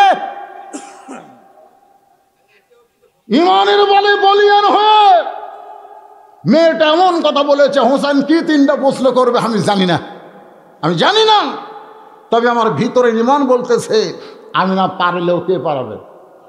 আরো জোরে বলেন, কে পারাবে? ওয়ালা রাব্বিহিম ওয়ালা রাব্বিহিম ইয়াতাওয়াক্কালুন। এখন হোসেন তিনটা প্রশ্ন করবে, মেয়েটা উত্তর দিবে। এইটা শুনতে যদি আমাদের কিছু সময় লাগে, কারা কারা শুনবো আল্লাহকে একটু হাত দেখাবো। যারা শুনবো 2 হাত তোলেন, লিল্লাহি তাকবীর, আল্লাহু আকবার, হাত নামান। যারা শুনবেন না তারা হাত তোলেন। তার মানে বোঝা গেল একজনও বাকি নাই। আপনারা কখনোই মনে করবেন না যে আমি ওয়াজ শুরু করে, যখন ওয়াজ শুরু করছি তখন 11:15, 11:15, এখন বাজতেছে 11:30, তার মধ্যে 2.25 ঘন্টা, 12:30, তার মধ্যে 2.25 ঘন্টা ওয়াজ করার পরে 5টা মিনিট এই মাদ্রাসার জন্য 100টা কোরআন শরীফ আপনাকে বাপ মা রোহের মাগফিরাতে বিক্রি করব। এই মাদ্রাসার জন্য 100টা কোরআন শরীফ আপনাকে দান করা লাগবে। যাদের বাপ মা মারা গেছে, দাদা দাদি মারা গেছে, আপনিও মরবেন, মরার কথা চিন্তা করে এই মাদ্রাসায় একটা কোরআন শরীফ বাবদ 500টা টাকা দিবেন। আপনার বাপ মা আত্মীয়স্বজন যারা কবরে গেছে, এই কোরআনের ওসিলায় আল্লাহ যেন তাদেরকে জান্নাত দিয়ে দেয়। যারা দিবেন তারা দিবেন, আর যারা দিবেন না তারা উঠবেন না, দয়া করে বসে থাকবেন। 100 জন আমি আল্লাহর বান্দা চাইছি, মাত্র 500 টাকা। এটা কিন্তু বাকি না, এটা নগদ আদায় হবে। আপনাদের মধ্যে এমন কোন আল্লাহর পাগল আছে কোরআনকে মহব্বত করে, এ ভাই এই তিনটা উঠলো রে,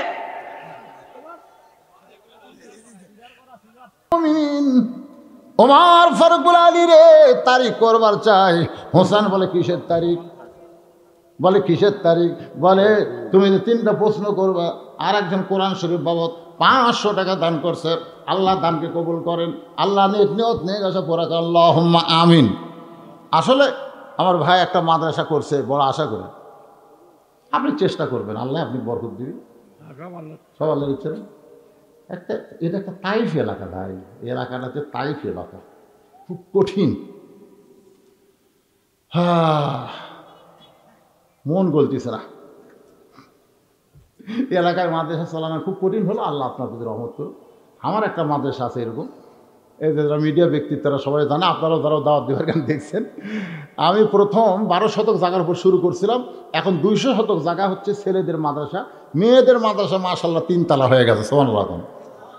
আমি নিয়ত করছিলাম 1টা টাকাও দান সাদকা নিব না, এ ওয়াজ করে যে টাকা কামাই করি সেই টাকা দিয়ে মসজিদ মাদ্রাসা চালাবো। ইনশাল্লাহ চলতেছে, চলবে ইনশাল্লাহ। আমার ভাইও চালাবার পারবে, তবে আপনারা সর্বাত্মক সহযোগিতা করবেন। যদি টাকা দিয়ে নাও পারেন, মাদ্রাসার বিরুদ্ধচারণ করবেন না, ঠিক? যদি করেন আখিরাতের আদালতে ধরা খাবেন। আল্লাহ ওনার গোষ্ঠীর মধ্যে অনেক চাকরিজীবী আছে, অনেক আছে, ছেলেটাই তো যোগ্য। এরকম যদি মনে করে আমার 1 মাসের বেতন দিয়ে দিলাম, যে ফিসাবিলিল্লাহ, আল্লাহর কাছে 1 মাসের বেতন দিলি তো সারা বছর তোর দেহের জিম্মাদারি আমি নিয়ে নিলাম, তোর এখন সুবহানাল্লাহ।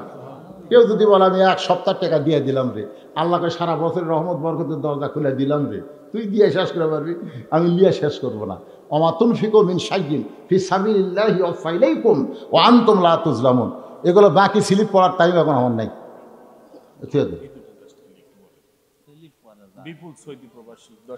বিপুল সৌদি প্রবাসী 10,000 টাকা দান করছে, আল্লাহ কবুল করেন, জোরে কর আমিন। বিদেশের যেখানেই থাকে সেখানে আল্লাহ যেন ভালো রাখে, বেশি বেশি কামাই করার তৌফিক দেন। বাবলু মিয়া 500 টাকা দান করছে, আল্লাহ কবুল।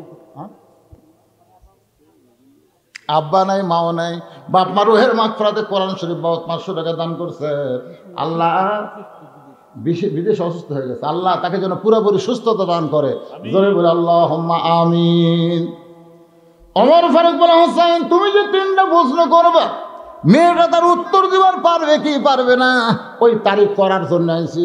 নির্দিষ্ট তারিখ মোতাবেক আমি শর্টকাট শেষ করার চেষ্টা করতে যাই। বসো সবাই, বসো বাবা, বসো, পিছনে যারা না আছে বসো, আমি শেষ করে দেবো, এক টানা ওয়াজ করে শেষ করে দিয়ে তোমাদের নিয়ে আমি মোনাজাত করবো। নির্দিষ্ট তারিখ মোতাবেক ডান পাশে হযরত ওমর, বাম পাশে হযরত আলী, মাঝখানে হোসেন বসে গেছে। সামনে একটা চাদর দেওয়া হয়েছে, সামনে একটা কি চাদর, জোরে বলেন কি? রওশনার একজন মা 500 টাকা কোরআন বাবদ দান করছে, আর একজন 10 টাকা দান করছে, আল্লাহ কবুল করেন। এখন এগুলো আপনারা আটকে দেন, আর আমার কাছে দিয়েন না। কি বুঝলেন? সামনে একটা চাদর, এটা শোনা লাগবে, বোঝা লাগবে। সামনে একটা কি চাদর দেওয়ার কারণ কি? ওই যে মেয়ে হল 18 বছর, 18 বছর মেয়েকে ওমর ফারুক দেখতে পারবে নাকি? হয়তো আলী, হোসাইন, কিন্তু বেগম মমতাজ মনের পর্দা বড় পর্দা, বাইরের পর্দার দরকার নাই। ওরে শরীয়তের মৌলানা, চোখ দুইটা করলা কানা, মনের পর্দা বড় পর্দা, তোমরা খুঁজা পাইলা না, তেতুল হুজুর বুঝলো না। মনের পর্দা যদি পর্দা হয়, তো আপনার সত্যি করে বলেন তো, ওমর ফারুকের মন ভালো না খারাপ? হোসেনের মন, আলীর মন। তারপরে সামনে চাদর দিয়ে বুঝাই দিল মনের পর্দা পর্দা না, পর্দা হলো আল্লাহর আইন। ওমর ফারুক বল, হোসেন এখন তুমি প্রশ্ন করো। এবার হোসেন বলবে, তুমি একা একা বসে আছো, তাই বলে মনে করো না তুমি একলা হয়ে গেছো। এবার আমি হোসেন বড় একা। যে বলছে তুমি একলা বসে আছো মনে করো না, আমি হোসেন বড় একা। ওমর ফারুক কোনার ভূত আমার এই বেটা, তোর ডান পাশে আমি, বাম পাশে তোর বাপ বসে আছে, তুই একলা কেমনে হলি? হোসেন বলতেছে, আমার দুই পাশে 2 জন মহামানব দেহ নিয়ে বসে আছে, কিন্তু মনে মনে তোমার পক্ষ নিয়েছে। আপনারা বলেন তো, ওমর ফারুক কার পক্ষে? আপনারা এতক্ষণ শুনে কেউ বুঝলেন ওমর ফারুক কার পক্ষে? আলী কার পক্ষে? কিন্তু বসে আছে কোন পক্ষে? তার মানে কি বুঝলেন? নিরপেক্ষ নির্বাচন কমিশনার কারো পক্ষ নেবে না, এমন একটা চেয়ারে বসে আছে, যেই চেয়ারে বসে থেকে নিরপেক্ষ হওয়া দরকার, কিন্তু পারবে না। মনে মনে পর্দার ওপার থেকে একটা দলের পক্ষ নিয়েছে। উপায় নাই রে, উপায় নাই রে, উপায় নাই, নিরপেক্ষ থাকার কোনো উপায় নাই। সবাই বলেন না কেন ভাই? উপায় নাই রে, উপায় নাই রে, উপায় নাই, নিরপেক্ষ থাকার কোনো উপায় নেই। এমনকি আল্লাহ নিরপেক্ষ নয়। আল্লাহ যদি নিরপেক্ষ হতো, তাহলে কেন জান্নাত জাহান্নাম তৈরি করলেন? কেন বললেন একমাত্র ইসলাম ছাড়া অন্য কোনো ধর্ম আমি আল্লাহ পছন্দ করি না? তার মানে বোঝা গেল আল্লাহ মুসলমানের পক্ষে। জোরে কোন কথা ঠিক কিনা? নিরপেক্ষ। আমি একটা চেয়ারম্যান দেখছি ঝিনাইদহে, নিরপেক্ষ প্রধান অতিথি, নিরপেক্ষ চেয়ারম্যান হিজড়া। কি এইবার একটা রংপুর ডাল আছে ভাই, ওই মরদও না নারীও না, ওই হলো নিরপেক্ষ। জোরে কোন কথা ঠিক কিনা? তার নিরপেক্ষ মানে কি? আপনারা বলবেন হিজড়া। নিরপেক্ষ মানে কি? আরো জোরে জোরসে বলুন। আজ থেকে কেউ তো না বলে আমি নিরপেক্ষ, আমি কোনো দল করি না, ওই কিন্তু দল একটা করে, হয়তো কর্মী লয়, কিন্তু মনে মনে সাপোর্ট করে। জোরে কোন কথা ঠিক কিনা? নিরপেক্ষ বলে কোনো কথা নেই। কথাটা বুঝলেন? এইটুকু বুঝে ফজরের নামাজ জামাতের সাথে পড়া লাগবে। আজকের মতো আমি শেষ করলাম। সকলে ইস্তেগফার করুন। আস্তাগফিরুল্লাহ আল্লাযী লা ইলাহা ইল্লা হুয়াল হাইয়ুল কাইয়্যুম আতুবু ইলাইহি লা হাওলা ওয়ালা। এই প্রশ্নের উত্তর পরে ফজর পড়া লাগবে জামাতের। বাটাম ফাটাবি রে, উত্তর দিবার গেলে টাইম আছে নাকি? সবাই দোয়া করেন। আল্লাহ যদি চাই, উনি আসার সাথে সাথে বলছে হুজুর আগামী বছর একটা ডেট দিবেন। আল্লাহ যদি চাই আপনিও ওয়াদা করেন যে রাত 9:30টায় তুলে দেবেন। না না না, শুনবি ফজর ফজর না না, এটা বলেন না, কখনোই না। রাত 12টার পরে কোনো ওয়াজই করা ঠিক না, কিন্তু তুলে দিতে দেরি করছেন, এই জন্য আমি আপনাদের সামনে কিছু সময় কথা বললাম। হ্যাঁ, সংক্ষেপভাবে প্রশ্ন হচ্ছে 1 নম্বর প্রশ্ন। শোনেন, 1 নম্বর প্রশ্ন হলো 1 নম্বর প্রশ্ন, একটু আমি খালি প্রশ্নটা বলতেছি, উত্তর দিলে কি না তাহলে হবে না।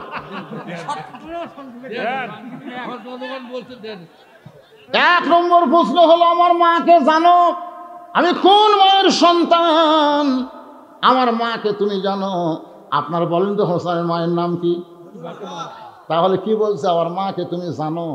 জানো শব্দ বলেছে, আর মেয়েটা ওই পার থেকে বলতেছে আমি চিনি। যেই কইছে চিনি, ওর হরু জিব্বাত কামড় খাচ্ছে। হযরত আলীর চোখটা দর দর করে পানি পড়তেছে, কারণ হোসেনের মা এমন একটা মা দুনিয়ার মানুষ জানতে পারবে কিন্তু চিনবার পারবে। বদরুশিদের বউ আছে আমরা জানি, তাছাড়া 3টা মেয়ে কেমনি হলো? আমার বউ আছে না নাই? আপনারা চিনেন না জানেন? জোরে খান জানি তো 3 মেয়ের বাপ আমি মাটি ফেটা হচ্ছে, তাহলে আমার বউ আছে, আপনার জানা লাগবে। বউ আছে জানেন না? জানেন আমার বউ আছে, জানি। জোরে খান বউ আছে। যদি বউ না থাকলে জামাই ওয়াজ করে কেমন রে পাগলা? বউ আছে জানি, কিন্তু চিনি পরিমণি খামরা চিনি জানি না। হোসেনের মাও কেউ চিনে, কিন্তু ওই মেয়েটা বলছে আমি চিনি। ওমর ফারুক জিব্বাত কামড় খাইছে, হযরত আলীর চোখ দিয়ে পানি পড়তেছে, কারণ গভীর রাত্রে হযরত আলী কবরে দাফন করার পরে আল্লাহর কাছে বলতেছে, আল্লাহ আমার ফাতেমাকে তুমি কবুল করে নাও। এই কবুল করার দোয়াও শেষ, তাকায় দেখে নতুন কবরও নাই। এইমাত্র কবর দিল ফাতেমা, সেই কবর আর নাই। আলী কান্দের বলে ফাতেমার কবর কোথায়? ফাতেমার কবর কে যেন বলতেছে, আলী রে ফাতেমা হলো পর্দা নিশা, আমি আল্লাহ জোহরা ডিগ্রি দিয়া তার কবরটাকেও কিয়ামত পর্যন্ত পর্দা করে দিয়েছি। আর মেয়েটা বলতেছে আমি চিনি।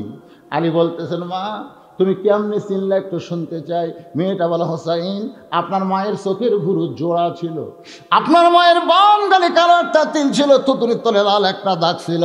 সঙ্গে সঙ্গে আলী বলতেছে মা যা বলছিস বলছিস আর বলিস না, এই জায়গায় একজন পরপুরুষ আছে, সেই পরপুরুষের নাম হলো হযরত উমর। দেখেন হযরত উমর হলো পরপুরুষ।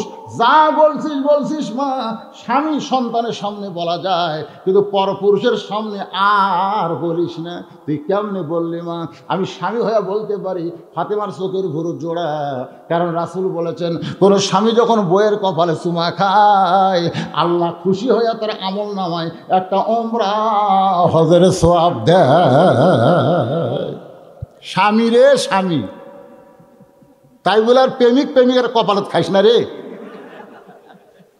এই জায়গাতে এই জায়গায় চুমা খাওয়া লাগবে, একটা ওমরা হজের সওয়াব। এখন বউগুলো চিন্তা করতেছে আমার স্বামী বিয়ে খাওয়া খায়, উনি চুমা খাবার গেলে আমার তো পেটই খারাপ হয়ে যাবে। আল্লাহ রাসূল বলেছেন চুমু খাওয়া বিবির গুরুত্বপূর্ণ একটা সুন্নত, তবে চুমু খাওয়ার আগে মুখটা পরিষ্কার করো, মুখের দুর্গন্ধ রাখবে না। দরকার হলে বড়ি পাতা চাবিয়া খাইয়া, বড়ির পাতা দরকার কিসের পাতা চাবিয়া খাইয়া খাইয়া 1 গ্লাস পানি খাওয়া, মুখের সমস্ত দুর্গন্ধ আল্লাহ দূর করে দিবে। বাম গালে কালো একটা তিল ছিল, স্বামী হিসেবে বলতে পারি তুই কেমনে বললি থুতুনির তলে লাল একটা দাগ? সঙ্গে সঙ্গে মেয়েটা বলে হোসাইন ওই রোমের জেলখানার মধ্যে সকালবেলা 3টা করে চাবুক, বিকালবেলা 3টা করে চাবুক মারতো। ওই চাবুক মারতে মারতে এক সময় আমার দেহ ঘা হয়ে গেল। এরপরে ঘায়ের উপর যখন চাবুক মারে আমি বিরক্ত হয়ে বললাম আল্লাহ কোন দোষে সকালবেলা 3টা করে চাবুক মারতেছে, বিকালবেলা 3টা করে চাবুক মারতেছে? তুমি আছো আসমানে আর নবী আছে মদিনায়, এই রোমের জেলখানায় এই দুঃখী নারীকে দেখার মতন কেউ নাই। এই কথা বলে যখন ঘুমায় গেছি, মেয়েটা হলো হোসাইন রে ওই ঘুমের ঘরে স্বপ্নে দেখতে পাই একটা নূরের পুতুলি আমার পাশে বসে বসে কাঁদতেছে। আমি স্বপ্নে বললাম কে গো আপনি? জান্নাতের হুরি না বেহেশতের পরী? আমার কপালে চুমাতে বলে মা আমি জান্নাতের হুরিও না বেহেশতের পরীও না, আমি হলাম জগৎ বিখ্যাত মা ফাতেমা। আমি সঙ্গে সঙ্গে তার চেহারার দিকে দেখলাম, হোসেন রে চোখের ভুরু জোড়া দেখেছি, বাম গালে কালো একটা তিল, থুতিনের তলে লাল একটা দাগ দেখতে পাই। হোসেন চিল্লা বলে 1 নম্বর প্রশ্নের উত্তর যেমন আশা করেছিলাম তার চাইতে 100 গুণ তুমি সুন্দর দিয়েছ। ওমর ফারুক বলতেছে আলী ভাই আমার ঘরটা আল্লাহ কবুল করছে। হোসেন বলতেছে কেবল 33 বছর, 99 না পাইলে আমি তো বিয়ে করব না। এবার ওমর বলে হোসেন তাহলে 2 নম্বর প্রশ্ন করো। হোসেন বলতেছে রে আমি আমার 2 নম্বর প্রশ্ন হলো 6 বছর বয়সে ইমানটা তুমি কেমনে পাইলা? তোমার দাদা খ্রিস্টান, তোমার বাপ খ্রিস্টান, যেই দেশে তুমি জন্ম নিছো দেশটা হলো খ্রিস্টান, তাহলে খ্রিস্টান দেশে ইমান তুমি কেমনে পাইলা? আপনারা ইমান কেমনে পাইলেন? এই দেশ হলো একটা পরশুরামের দেশ। ধরে কারণ কী রাম? আপনারা জানেন মহাস্থানে কি ছিল? পরশুরাম। এই পরশুরামের রাজত্বকে খতম করছে সুলতান বলখি মাহিসওয়ার। উনি কি জিকির করে না জিহাদ করে? আর আমাদের পাগলারা বৈশাখের শেষ বৃহস্পতিবার গাঁজা খায়, ইল ইল ইল। একজন বলছে বাবা ইল কি? ইল তো বুঝবার পাচ্ছি, ইল কি? ইলকে যদি বুঝবার চাও 1 কলকি গাঁজা খাও।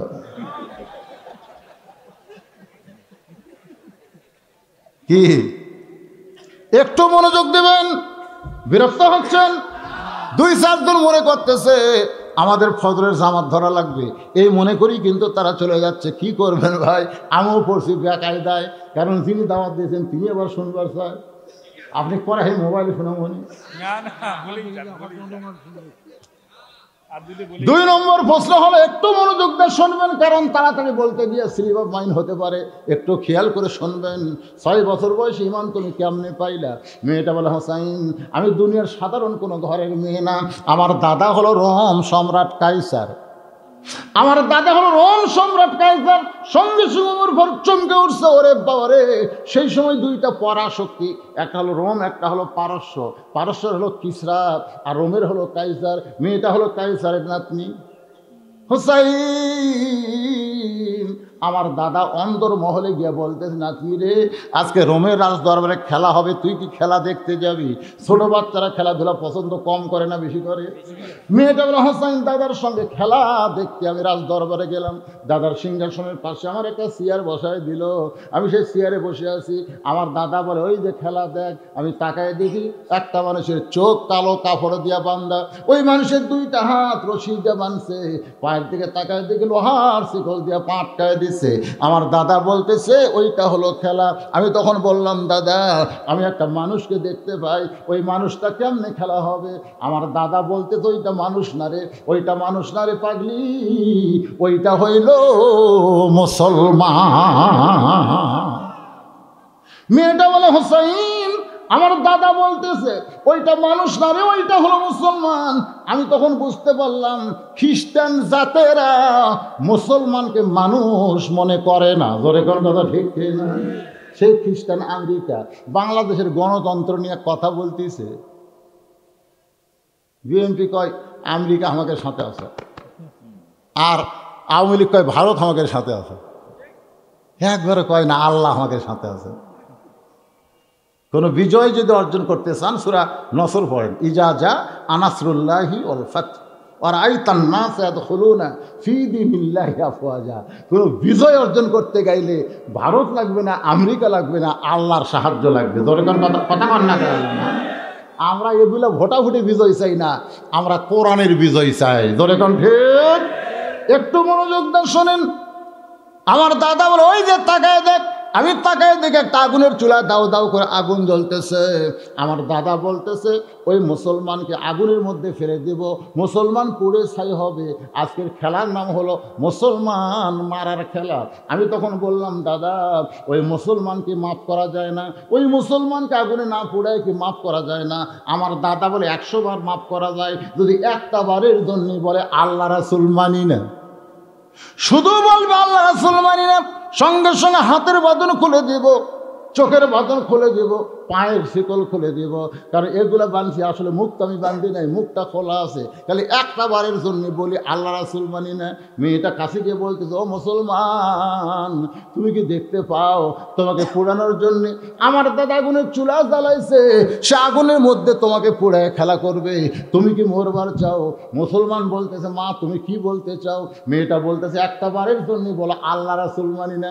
মুসলমান চিৎকার মেরে বলতেছে রে ছোট্ট ছোট্ট মেয়ে, তোমার কাছে জীবনের দাম বেশি, কিন্তু মুসলমানের কাছে জীবনের চাইতে ইমানের দাম বেশি। আমার দাদা বলতেছে ফেলে দে। মেয়েটা বলছে দাদা এখন মানুষটাকে আপনি পুড়ে মারবেন, আমি আর দেখবো না, যাবো। দাদাকে না, তো দেখার করে নিয়ে এসে। মেয়েটা বলে হোসেন, আমার দাদা জোর করে হাতটা চেপে ধরে রাখলো। আমি তাকাই দিকে মুসলমান আগুনের চুলার দিকে যাচ্ছে, তার মধ্যে একটা বড় পিছন দিকে টান খেলতেছে, না যাবো না, মরবো না, আগুনে পুড়বো না, কোনো কথাই নাই। বীরের মতন হেঁটে হেঁটে আগুনের দিকে যায়। আগুনের চুলার কাছে যেই মাত্র গেছে, এমন সময় চিৎকার করে বলতেছে লা ইলাহা ইল্লাল্লাহু মুহাম্মাদুর রাসূলুল্লাহ। মেয়েটা হলো হোসেন রে, এই মধুর বাণী আমার কানের মধ্য দিয়ে কলি যায়। আমি তখন দেখতে পাই মুসলমানের দেহ খাঁচা আগুনে পড়ার আগে ওই খাঁচার পাখিটা কে যেন ধরে সবুজ রঙের একটা বাগানে উড়ে দেয়। আমি হ্যাঁচকা টান দিলাম। দাদা শক্তিশালী মানুষ আমাকে ধরছে, কিন্তু আটকার পারলো না। আগে পারছে, কারণ তখন আমি একলা ছিলাম, আর ওদের ইমান ছিল না। ইমান থাকার কারণে আর দাদা আটকার পারলো না। বাড়ির দৌড়ে গিয়ে বললাম লা ইলাহা ইল্লাল্লাহ মুহাম্মাদুর রাসূলুল্লাহ। আমার মা বলতে তুই না খেলা দেখবার গেলি, খেলা দেখবার গিয়ে মুসলমানের কলমা কোথায় ফেলি? এ কলমা দিয়ে তো দাদা বাপ শোনে তোকে হত্যা করবে। আমি তখন সাহস করে বললাম মা, এ কলমাওয়ালারা কোনোদিন মরে না। ধরে কারণ সুবহানাল্লাহ, নিজের চোখে দেখছি খাঁচা আগুনের মধ্যে, আর পাখি জান্নাতে চলে গেছে। সুবহানাল্লাহ কর না কেন? আমার সোনার ময়না পাখি খাঁচা খানা কবরে দিয়া জান্নাতে উইরা গেলি নাকি আমার সোনার ময়না পাখি। মেয়েটা বলে হোসেন রে, 6 বছর বয়সে এইভাবে ইমানটা আমার নসিব হয়েছে। হোসেন চিল্লারে রে মেয়ে, 2 নম্বর প্রশ্নের উত্তর যেমন আশা করেছিলাম তার চাইতে 1000 গুণ সুন্দর দিয়েছ। ওমর ফারুক বলতেছে বাবা এখন 3 নম্বর প্রশ্ন করো। হোসেন বলে রে মেয়ে, এই ছেলেরা, একটু মারাত্মক প্রশ্ন। 3 নম্বর প্রশ্ন হলো বিয়ার পরে আমার সঙ্গে, বিয়ার আগে না বিয়ার পরে। আপনারা বলেন তো প্রত্যেকটা পুরুষের মেয়ের সঙ্গে কোনো কিছু করবার গেলে বিয়ার আগে না বিয়ার পরে? কিন্তু হামাকের 14 ফেব্রুয়ারি কখন পালন হয়? হায় হায় রে, আপনার বলেন ভাই, সত্যি করে বলেন, আপনার বউকে আপনি কোনোদিন রাস্তার চুমা খাচ্ছেন না? যারকে বিয়ে করছেন কে খাতরা? ওই তালের মাথা কছে, তালের মাথা। আমার ঘরও ছোট ছোল থাকতে আমি বউ কোনদিন আদর করিনি। হয় ঘুমান লাগবে, না হয় দাদির কাছে। আমাকে প্রেমের একটা মজা আছে, জানলা দরজা লাগিয়ে দিয়ে তারপরে আমরা শুরু করি। আর এই সারা কুত্তেরা কলেজে ভার্সিটিতে পার্কে লেখে করি কাতি ভাষা কুত্তের মতন। হোসাইন বলতেছে জান্নাতি যুবকদের সর্দার, যে বিয়ার পরে, বিয়ার পরে, বিয়ার আগে কিছুই না। বিয়ার আগে বলতেছে তুমি আমার জীবন, তুমি যদি চাও আমি হিমালয়ের চূড়ায় উঠব, তুমি যদি চাও সাগর সিঁচবো, চাপাত খেলে রাখি, তুই সাগর বুঝিস? তুই মাঝালি হাঁটে পারিস না, 1 কিলো রাস্তা অটো ভ্যানত চড়িস, আর তুই হিমালয়ে উঠবো? একদিন তোমার না দেখলে মনে হয় বছর দেখিনি। মেয়ে শোনা গাই একটা ফাঁসি রে, বিয়ার পরে লাখ টাকা ঘুম পাড়ে, বউ কুনার ঘুতা পারে। ক্যাগো ক্যাগো তুমি না আমাকে ছাড়া বাঁচো না, তো বিয়া হচ্ছে ঘুম পাড়ো কেন? হয়তো পাওয়ার জন্য মিথ্যা কথা খুঁজি, তুই আমাকে চিনিস না। এই জন্যে বিয়ার আগে কোনো কিছু করা জায়েজ নাই। জান্নাতি যুবকদের সর্দার বলতেছে বিয়ার পরে আমার সঙ্গেই তোমার থাকতে হবে। মেয়েরা ফোপায় ফোপায় কাঁদতেছে। ওমর ফারুক বলে মা, 2টা কঠিন প্রশ্নের উত্তর দিয়া পারলা, আর বিয়ার পরে হোসেনের সঙ্গে থাকবা, এই কথাটা তুমি কেন বলতেছো না? মেয়েটা বলে আমিরুল মুমিনিন, সাধারণ কথায় হোসেন তো খুশি হবে না, এমন একটা উত্তর দেওয়া লাগবে যে উত্তরে হোসাইনটা খুশি হবে। বলে সেই উত্তরটা কি? মেয়েটা বলে হোসাইন আয়ুব নবী আল্লাহর এক নবী ছিল।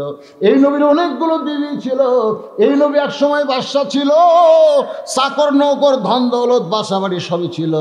কিন্তু একদিন সব আস্তে আস্তে হেরে গেল। তার বাদশাহী গেল, তার চাকর নৌকর হেরে গেল, বিবিগুলো তাকে তালাক দিয়ে চলে গেল। আয়ুব নবী অসুস্থ হতে হতে এমন একটা অসুস্থ, তার দেহের মধ্যে ঘা সৃষ্টি হলো। এই ঘায়ের মধ্যে পোকা লাগার কারণে দুর্গন্ধ হলো। লোকালয় ছেড়ে তাকে জঙ্গলের মধ্যে রেখে আসলো। কেউ যখন আয়ুব নবীর সঙ্গে নাই, এমন সময় একটা বিবি আয়ুব নবীকে ছাড়লো না। সেই বিবির নাম হলো রহিমা। ওই রহিমার মতো আমি তোমার সঙ্গে থাকতে চাই। হোসেন বলে, আমির আল মুমিনিন, এই মেয়েকে বিয়ে করতে আমার আর কোনো আপত্তি নাই। লিয়াবলুয়াকুম আইয়ুকুম আহসানু আমালান ওয়া হুয়াল আজিজুল গফুর। আল্লাহুম্মা আমিন। আল্লাহুম্মা আনতাস সালাম ওয়া মিনকাস সালাম তাবারাকতা ইয়া যাল জালালি ওয়াল ইকরাম। আয় আল্লাহ তাআলা, রাত প্রায় 1টা বাজতেছে, টপ টপ করে নিয়র পড়ে, তারপরেও তোমার পাগলগুলো জান্নাতের বাগান ছাড়তেছে না। আল্লাহ নিয়র দিয়ে যাদের শরীর ভিজে গেল, এই দেহের জন্য জাহান্নামের আগুন তুমি হারাম করে দাও। আল্লাহ, যে মাদ্রাসাকে লক্ষ্য করে আজকের মাহফিল, এই মাদ্রাসাকে কিয়ামত পর্যন্ত আল্লাহ তুমি কবুল করো। জায়গা জমি দিয়ে যারা মাদ্রাসা গড়ায় দিছে, যারা মাদ্রাসার হিতাকাঙ্ক্ষী হলো, আজকে নগদে পাঠিয়ে যারা মাদ্রাসায় দান করে দিল, আল্লাহ সকলের দানগুলোকে জান্নাতের বিনিময়ে তুমি কবুল করো। আল্লাহ, আমরা যারা হাত তুলেছি, আমাদের জনম দুঃখী মা যাদের কবরের ঘরে চলে গেছে, মায়ের কবরকে জান্নাতের টুকরা বানাও। বাবার বাড়ি ঘর সবই আছে। আল্লাহ, আমি সহ বাবা যারা হারাইছি, বাবার কবরকে জান্নাতের টুকরা বানিয়ে দাও। ও মাবুদ, পর্দার অন্তরালের মা বোনেরা আওয়াজ শুনল, আবেদা সালিহা পর্দাশী কবুল করে মা ফাতেমার চরিত্র দান করো। আমি অসুস্থ, আমার মতো অসুস্থ হয়ে যারা হাত তুলেছে, আল্লাহ সকলকে সুস্থতার নিয়ামত দান করো। আজকের মাহফিলের সম্মানিত সভাপতিকে আল্লাহ তুমি কবুল করো, সহসভাপতি কবুল করো। আজকের মাহফিলের প্রধান অতিথি, বিশেষ অতিথির আল্লাহ তুমি কবুল করো। আজকের এই মাহফিলে যিনি সর্বাত্মক আঞ্জাম দিয়েছেন, কষ্ট করেছেন, ও মাবুদ, তার পরিবারের উপরে রহমত, তার বরকতের দরজা খুলে দাও। ভাই, আমরা চলে যাব সবাই ভাই, তবে কখন আমরা মরবো জানি না। তাই সবাই আল্লাহর কাছে বলেন, কত মানুষের কত জানাজা নামাজ আমরা পড়লাম, এই 2 হাতে আমরা কত কবরে মাটি দিলাম। একদিন আমরা সবাই মরে যাব। যেদিন আমাদের মৃত্যু হবে, দিনটা যেন জুমার দিন হয়, মাসটা যেন রমজান মাস হয়। ইমানের সাথে, ইজ্জতের সাথে এই দুনিয়া থেকে যেন বিদায় নিতে পারে। আল্লাহ কবুল করো। ফিলিস্তিন মুসলমানকে আল্লাহ তুমি হেফাজত করো। ইসরায়েল ইহুদিদেরকে আল্লাহ তুমি ধ্বংস করে দাও। পৃথিবীর মানচিত্র থেকে ইহুদিদের তুমি ধ্বংস করে দাও। আল্লাহ, অনেকে হয়তো বলবেন ধ্বংসের দোয়া আল্লাহ করেছেন, তাব্বাত ইয়াদা আবিল আহাবি ওয়া তাব্বা, আবুল আহাবের 2টা হাতকে ধ্বংস করে দাও আল্লাহ বলেছেন। যাদের হাত বাইতুল মুকাদ্দাসকে আহত করে, ক্ষত করে, মুসলমানদের হত্যা করে, আল্লাহ তাদের হাতকে ধ্বংস করে দাও। জোরে কোন আমিন। তাদের সমস্ত শক্তি পাওয়ারকে আল্লাহ তুমি ধ্বংস করে দাও। আবাবিল পাখি দিয়ে আব্রাহা বাদশাকে তুমি ধ্বংস করতে পারো। আল্লাহ, তুমি আজও সেই পাওয়ার আল্লাহ রয়েছে। আল্লাহ, আল্লাহ মুসলমানদের তুমি হেফাজত করো। আল্লাহ, মুসলমানের প্রথম কেবলা বাইতুল মুকাদ্দাসকে আল্লাহ তুমি হেফাজত করো। আল্লাহ, যে যা নিয়ত করে হাত তুলেছে, আল্লাহ সকলের নেক নিয়ত, নেক আশাকে তুমি কবুল করো। মৃত্যুর সময় জবানের মধ্যে জারি করে দিও লা ইলাহা ইল্লাল্লাহু মুহাম্মাদুর রাসূলুল্লাহ।